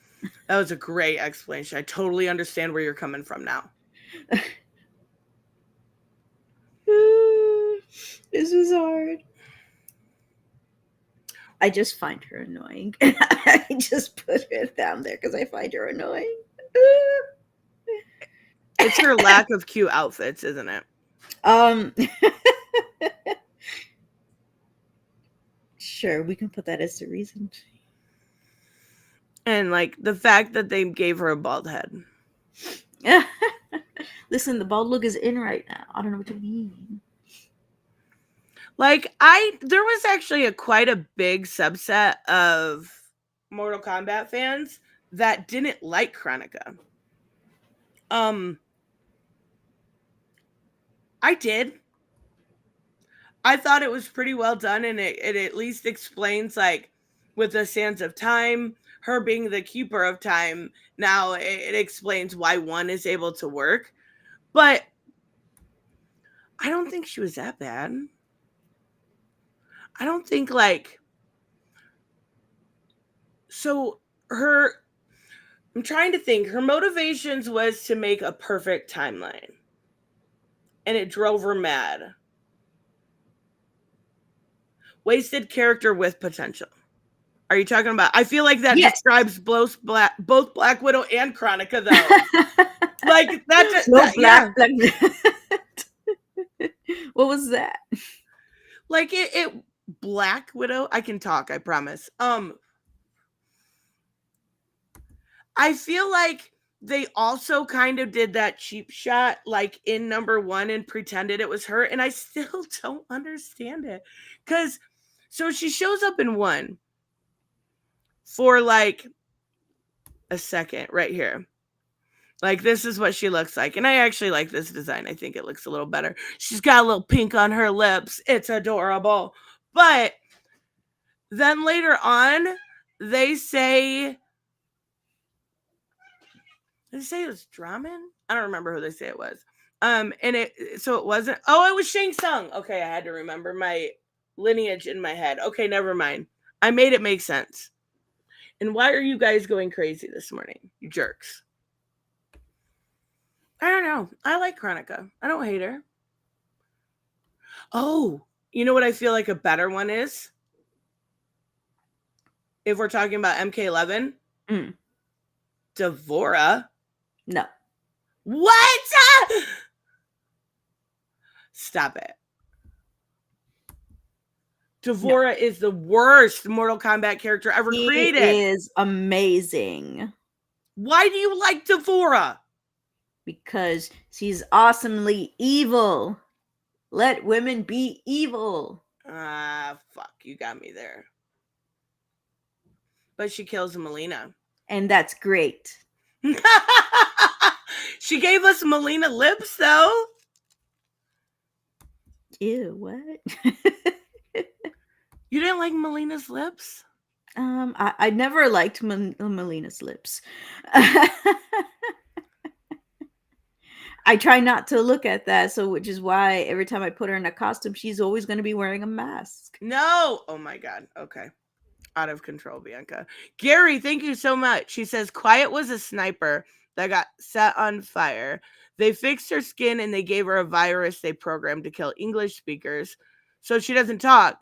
She breathes through her skin, so she needs a bikini. Oh, that explains the costume. How the fuck does somebody breathe through their skin? I don't know. I want to learn how to do that. That's incredible. Okay, so I it don't does know if make you want sense. to actually, because if you're wearing clothes, then Ah, aren't yeah. you stopping yourself from breathing technically? And it would be like stale air. Be like you're smelling your clothes all the time. But that is a cool concept. So it makes sense why she's wearing like next to nothing. See, even Reese says Devora is awful. Oh, what about okay? Hold on, I need to think of her name. Centurion. She's She on was my terrible. list. Ah, yes. She's terrible. I like know her, for a like, fact that she's terrible. I honestly don't see a point in her even being there at all. And she's annoying. she is, and she could have been really cool, like Poison Ivy esque, like with the elements and stuff. And I just feel like they were like, nah, this is just somebody here to help. Like she's just a jobber. Yes. And all talk, all what's it called? All bark, no bite. Yes. And she was like such a submissive bitch to her mom too. Like super annoying. Okay. I have a very specific example here. Actually, I feel like that describes the rest of my examples. So, Black Cat, but stay with me here. Mhm. In the storyline, and I think it's called The Evil Men Do. Ah. Mhm.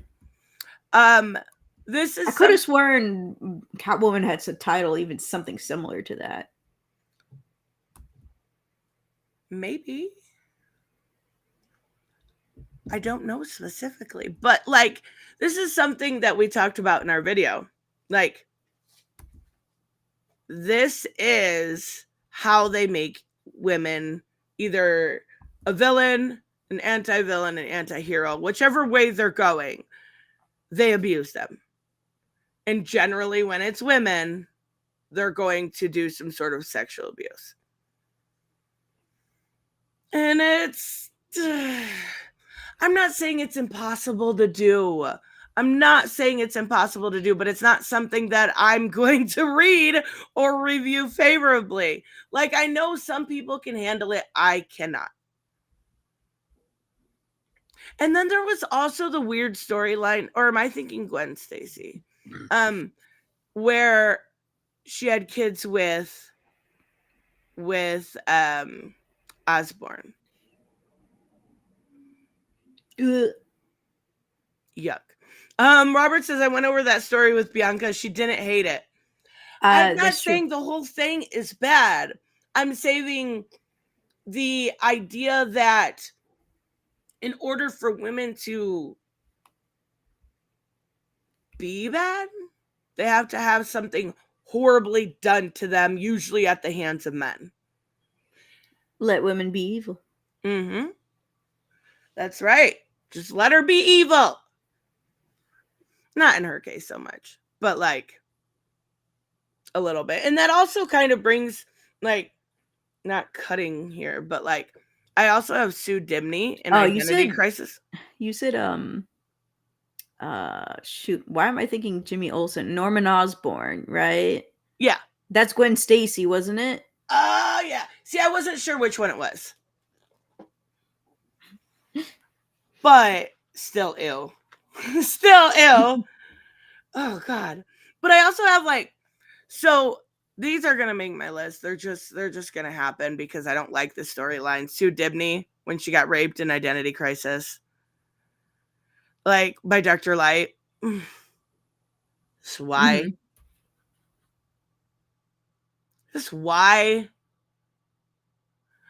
Or like, can you do it off panel? I don't want to see her bent over crying. Like, it's fucked up. I will never forget that panel, you assholes. It's fucked up to me. I Yeah, that can't comic handle I'm it. gonna review is definitely not for you. Oh no. Oh no. Luckily, I didn't add that panel into the review because that's already gonna reveal like a lot. Like, the problem is I know that it can be done well, and people take the easy way out or the edgy way out, right? Instead of um I guess it's hard to do that anyways. That was an unfortunate pun. I'm sorry, guys. Moving on. Moving on. What do you have next? Well, since we got Centurion out of the way, we are down to my very last caricature. I just realized Wonder Woman was the only one that is comic related. Not bad. And this one I know for sure has been messed up. And that is, since we were talking about Dead or Alive, I put Ayane on there. You gave me my last one. Thank you, Tristan. Okay, but I don't know anything about this character. How was it messed up? This is a messed up story. Um so so there's these three people, they're family members. There's Hayate, Kasumi, and Ayane. It's mostly about them, revolves around them story wise for many of the games. Because Kasumi is the protagonist, but they don't really do much with her. But despite her being the protagonist of the series, kind of weird. And then she has a brother named Hayate, and their half sister, but also cousin, Ayane. Uh, so Ayane's father, kind of like raped Kasumi and Hayate's mother, Oh and my god. got her, and so they're all like half siblings, half cousins, except Kasumi and Hayate. They're just brother and sister.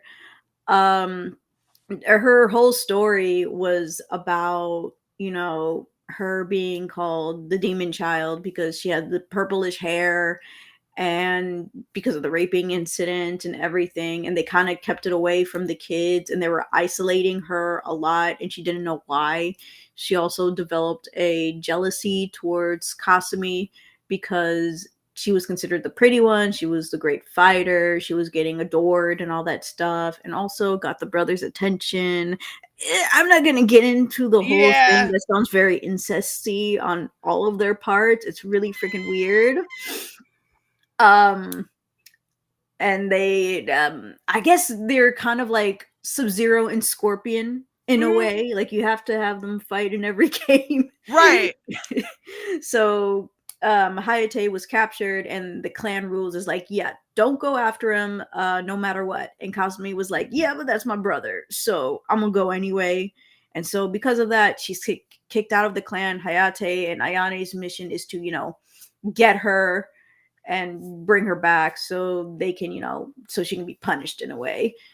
And Ayane is like, oh my gosh, I was given a mission. I can do this. They're gonna bring me back, and I can beat her butt. Which it'll never happen. She'll always lose. But the whole part of the being badly written was actually not this, because this was actually really well written. It was after the original guy. I believe his name was Itagaki.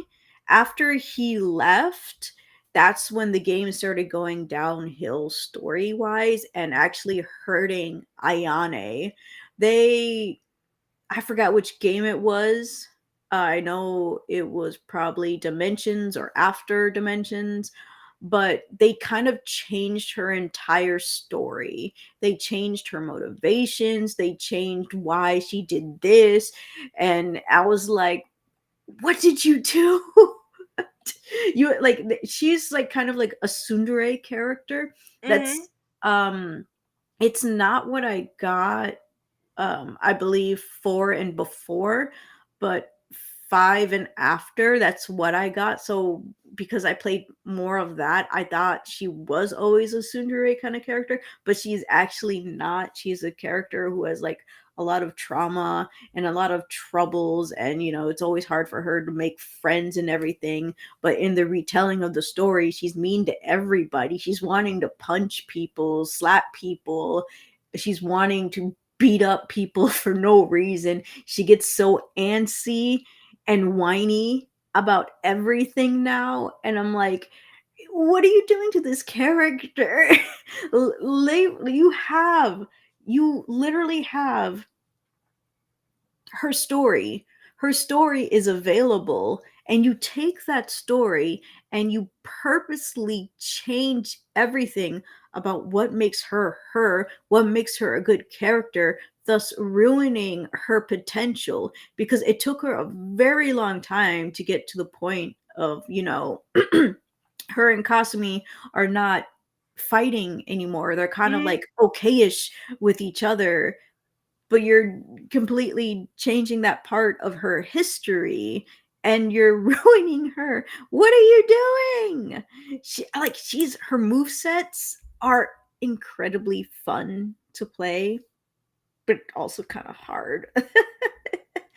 And I'm just like, why would you do this to her, man? And there's like so many videos on what changed, why, not sure why they did change her, but like there was even a point where they added a scene where she was about to commit suicide because Oh my her god.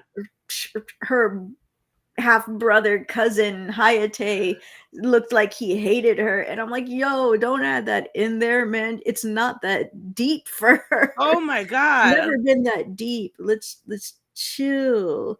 Like, she had an actual character arc, and then they degrade her, which is, I guess, a reason why people actually liked her when she was in Ninja Gaiden with Ryu Hayabusa.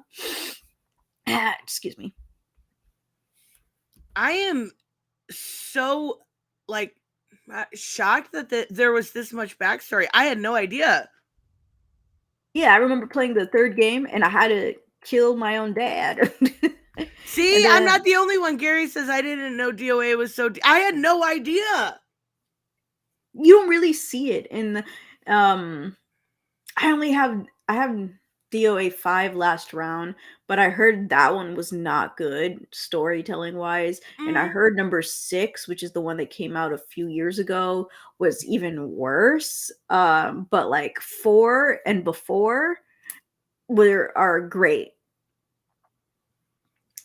I had no clue. That's kind of odd. See, I always looked at like no bias whatsoever, but like I always looked at Mortal Kombat as having kind of the superior storytelling. I didn't realize how much there was when it comes to some of the other fighting games. Honestly, I think DOA and King of Fighters are one of the best games with the best storytelling. That's crazy. I know you love King of Fighters, but that is crazy. I mean, once you start learning about the history and watching videos, and you're And like, that's what makes it so whoa. fun. Yes. That's like, you don't just get attached to the characters because you're good with fighting with them. Yeah, that has something to do with it. But it's the stories that make the characters compelling and make you want to either love the character or be super disturbed by the character. Hmm. And apparently they gave her another half sister. And I'm like, wait, who's the half sister? Who's the other half sister? And I'm like, oh, it's the 18-year-old with the big boobs with the robot hand. It's not a robot hand. I was wondering why it was glowing red. That's her dad's power. What the frick? How'd he get another kid? And she's like, older technically? Because throughout, I think all the way to number 4, Ayana has always been like up to 16. And now in number 5 and number 6, she's 18. And I'm like, oh, but in number 5, there was another girl who was 18 and in high school. So why is there another girl who's 18? Aren't they the same age? It's kind of weird. That I is don't weird. know. I don't know. Maybe she was experimented or something. Oh Maybe my she's not God. real. Gary says, I like the idea of a virus. They can say, okay, with this one, it will activate if they speak French, and with this one, it will activate if they speak English. I'm assuming you're still talking about Metal Gear. That is kind of neat. It's weird, but I've never heard of something like that. But it's definitely neat. Thank you, Gary. So there's a couple things here. So I put Mother Brain from Metroid just because I hated fighting her. But that's not my real answer. So I have 2 things that I want to run by you, but my final one is Gwen Stacy because I felt like she in the original Gwen Stacy run. Oh, you know what? I forgot Alexander DeWitt, the original girl stuffed in a fridge. But um Gwen, because she was a character created to die, right? And that was supposed to be the end of her storyline and like her whole thing. And I get this is done. I know it's done, but like was to show how much of a fuck up Peter is. I mean, he is. He's still learning. Technically. I mean, even if he has a kid, he's still learning. At the pain of her neck. And that's why, like, don't get me wrong, I like this story, but it just sucks. Like, I like what they've done with Gwen more recently than I did with the original Gwen. Cause, like, even like if you're talking about live action, what is it? Amazing Spider-Man 2? That shit's hard to watch. Cause you know what's gonna happen. And you know how bad oh God, it's so hard to watch. Because you love Gwen Stacy, but even more you love Peter Parker. So you know the feelings that he's feeling. And like it's hard to watch. It is. It really is. So I have 2 ideas that I want to run by you. First off, one character that I think would make more people's list than myself, and that is a character that I love, but people hate. What do you think of Abby from The Last of Us 2? I've never played I know, but you know about her. it. Fine. She's fine. She's good. I do feel like there's a huge subset of people that would put her on their worst list. And but isn't that due to bias? Yeah, Joel Enough bias. from actual story. Freaking Joel bias. I love Joel, don't get me wrong. But Abby's awesome. And she is able to show like both sides of the equation. So in the first game, you see everything from Joel's side. Like by the end of the first game, you are a serial murderer. You are a serial murderer. Like you've killed hundreds of people for Ellie. But in the second game, they flip the switch and you're able to see those affected by it. Mm-hmm. And that's what I love about it. But it's also what people hated. Yes, Hooded, Jackbox is on Friday. I should probably remind everyone. That's probably smart. Thank you for the reminder. Yes, it is though. That is one thing I think The Last of Us does really good, is showing that there isn't, in this world that they've created, there isn't just black and white. Everything is gray. Everything has nuance. And when you save Ellie and you kill that doctor that was about to experiment upon her, you're killing Abby's father. So we have to learn what Abby went through. We have to see her drive for revenge because Joel killed her dad. And if we weren't attached to Joel, we would understand more. Does that make sense? That's why I think Mm-hmm. people, I don't know, I will. But I'm not that attached to Joel, and that's not because I didn't play the games, because I did see the gameplay, but also he kind of ruined at saving the world due to his own Yeah. selfishness. Yep. Like, and when the devs have already confirmed that the inoculation would have worked, the vaccine would have worked, he damned everybody. Joel is not a good person. Like, I love Joel, but he is not a good person. And we see that through the eyes of Abby, and some people I think were unwilling to look. Abby's a great character. And I do think like they're going to continue. I can't wait for 3. But I think they're going to continue with like Abby and Lev, and then have Ellie, do her own thing.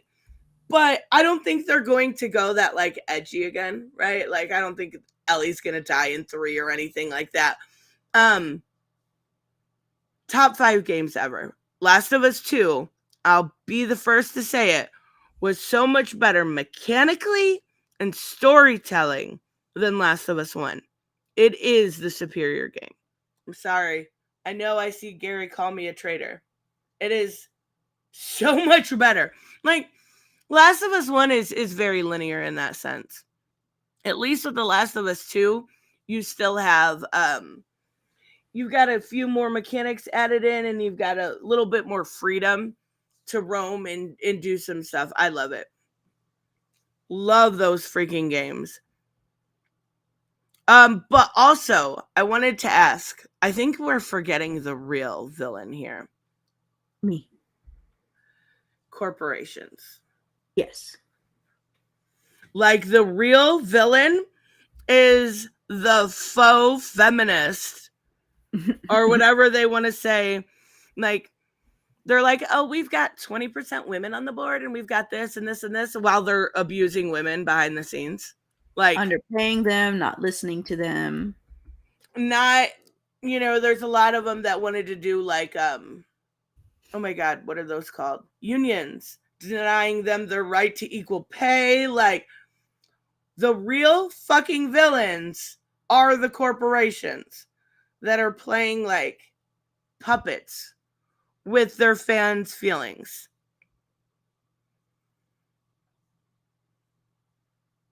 Yes.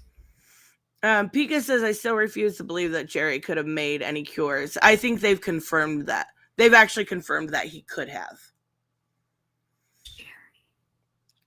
Dr. Jerry. Oh, Dr. Jerry. Yeah, it's Abby's dad. They've confirmed that he could have made an inoculation. He was just unable to because you went in there and you probably killed 50 people easily to save Ellie. And don't get me wrong, I love Ellie, but that's some serial fucking killer shit.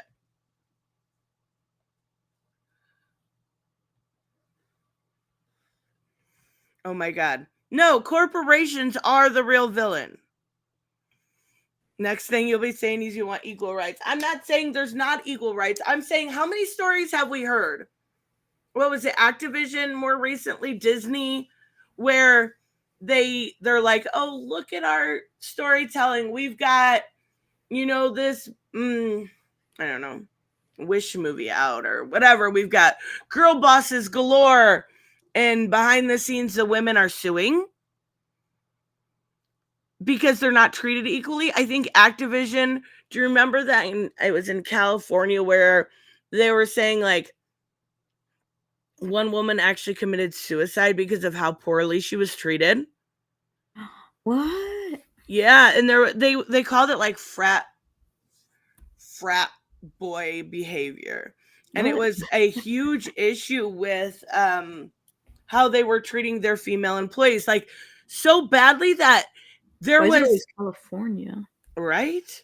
Because Um, there was that California Disney operation over there, and I don't know if anything was done about it, but I think they were possibly getting sued because they were underpaying the female employees.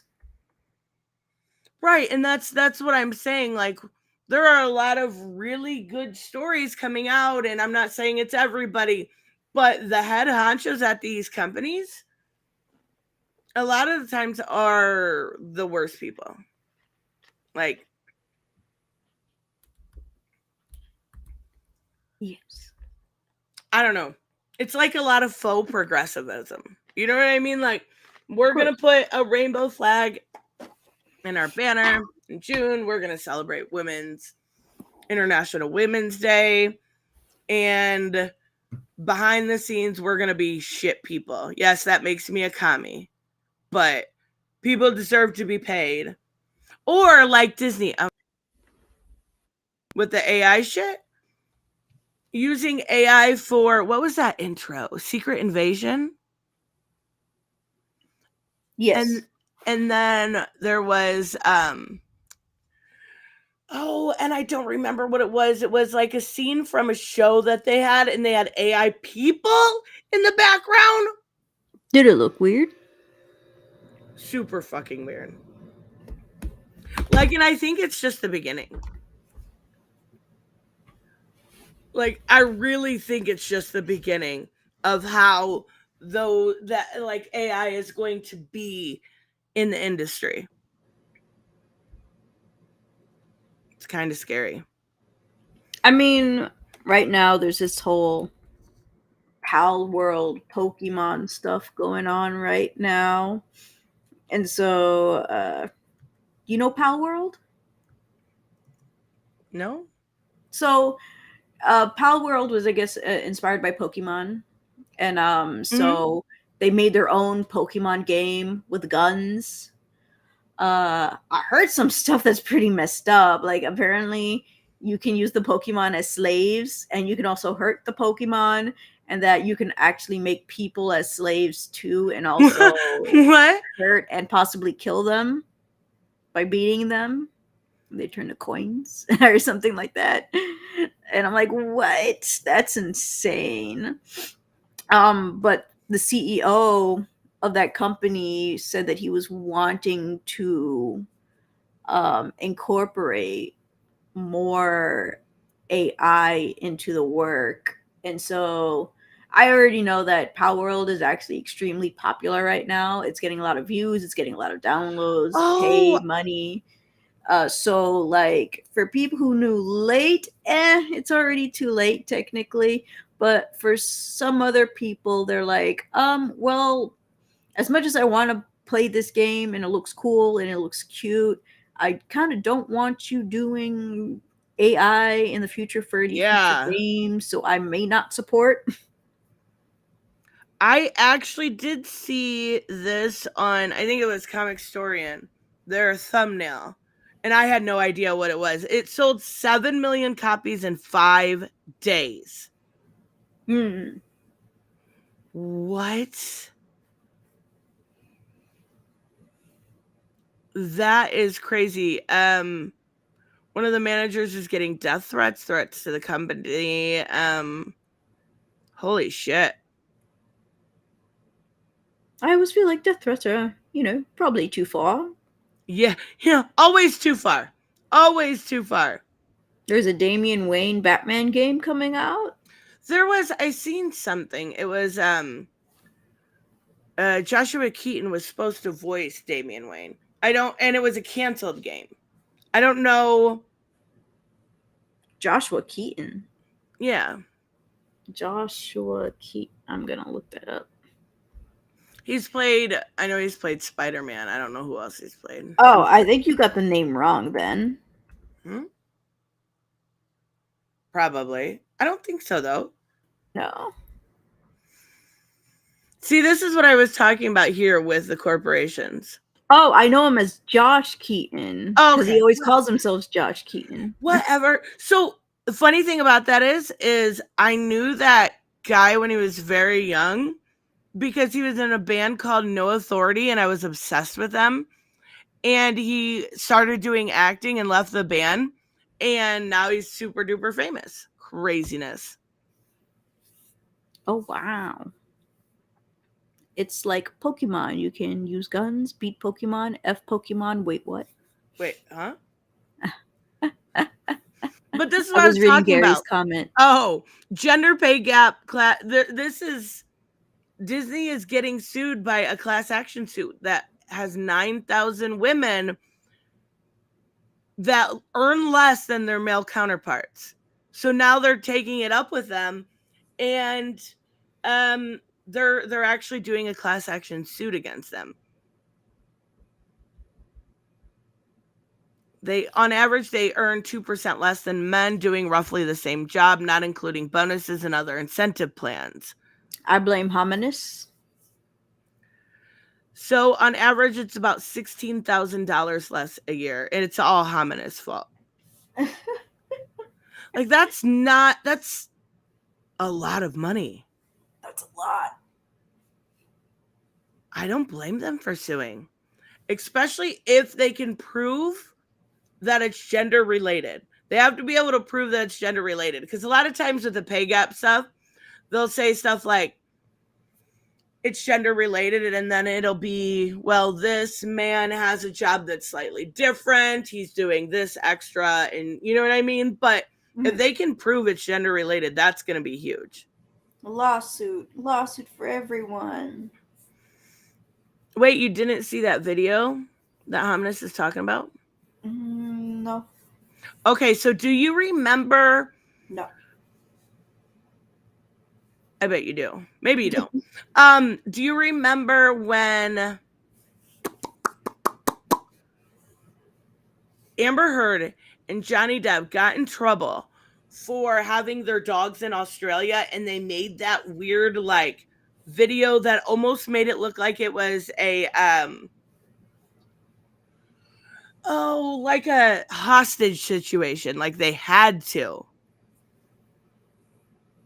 You have no idea what I'm talking about, do you? Slightly. This is what it reminds me of. Like, this feels so weird for them to make this video and be like, we're buddies now. Here, I'll play it for you. It's like 24 seconds long. I'm here with the Riververse, man. First off, hold on. Before I play it, is Eric really, really short? I believe Tony said that he's actually shorter than what you think. He looks really, really teeny. Well, he's taller than me, so. Well, that's everybody. Tall. That's everybody. And Eric July, it's Primetime 99. We've squashed the beef. There's no beef. It was just a misunderstanding. Yeah. So all the haters, just shut up. What do you want to tell them, Eric? Yeah, we got it figured out. We had a nice discussion right outside. Or the Blaze. The Blaze at the building, and all is good. So. We're A-okay, guys. And go get the Riververse today. Isom 2 coming out. Yeah. Wait, what? 2? Isom 2's coming out, guys. It hasn't been out for a year. He totally supports Ripa. Swear, guys. Pinky promise. 2025. Oh my god. Wait, the story is supposed to be a 3-parter. Why not talk about the Yaira stuff coming Because he has no idea what he's talking about, Bianca. He's just like, I know. doing this video in order to appease the overlords at the Blaze. It's so weird to make this feel so fucking performative. Okay, I'll let it finish. My man Erickson, man, we're all good in the hood. All right, peace. What? I'm here with the What is he? What's that weird little reverse dance he's doing? Okay, it's so freaking weird. Hello, make this video. Finbar. Finbar. Oh, this Sunday. When you put up Anime Hour, does it usually show up beforehand, or does it just go live at 8? It usually shows up beforehand. Okay, because I want to share it out. Yeah, there should be a. That means he made the thumbnail, so that means we can notify ourselves. Hell yes. Okay, I will be sharing that because I am said featured guest. Just saying. Bless you. This whole thing feels so weird. Because it is. But like, who does this? This feels Comic book people. But Alex Stein's not a comic book person, right? Oh, but Eric is. Yeah, but like it feels like Wait, Saturday, not on a Sunday, Finbar. That's illegal. how dare you? No, I'm just kidding. Saturday. I always try to figure out when to schedule things when most people will be watching. Saturday might be better. I'll share it out either way. Hamina says, it's all good in the hood. He has never been to the hood. Do you think he just said that because Eric's isn't that black? just a saying? Yeah, it is just a saying. Like, I think he was just being funny about it. Like, I don't even think he even realized what he was saying. But I think this was a Glenn Beck thing or a Blaze thing. Like, hey, you guys got to squash this. You're both my employees. You can't talk bad about each other. Do something. Put a little tickety talk out and make it seem like you guys are best buddies anymore and you can go your own separate ways. Oh, okay. I see what Finbar said. He's putting it out there on Saturday. Sunday it'll premiere. Oh. Duh. When you say it like that, I'm scheduling it on Saturday, but Sunday it will premiere. Well, when you schedule it on Saturday, it makes me feel like it's about to be on Saturday.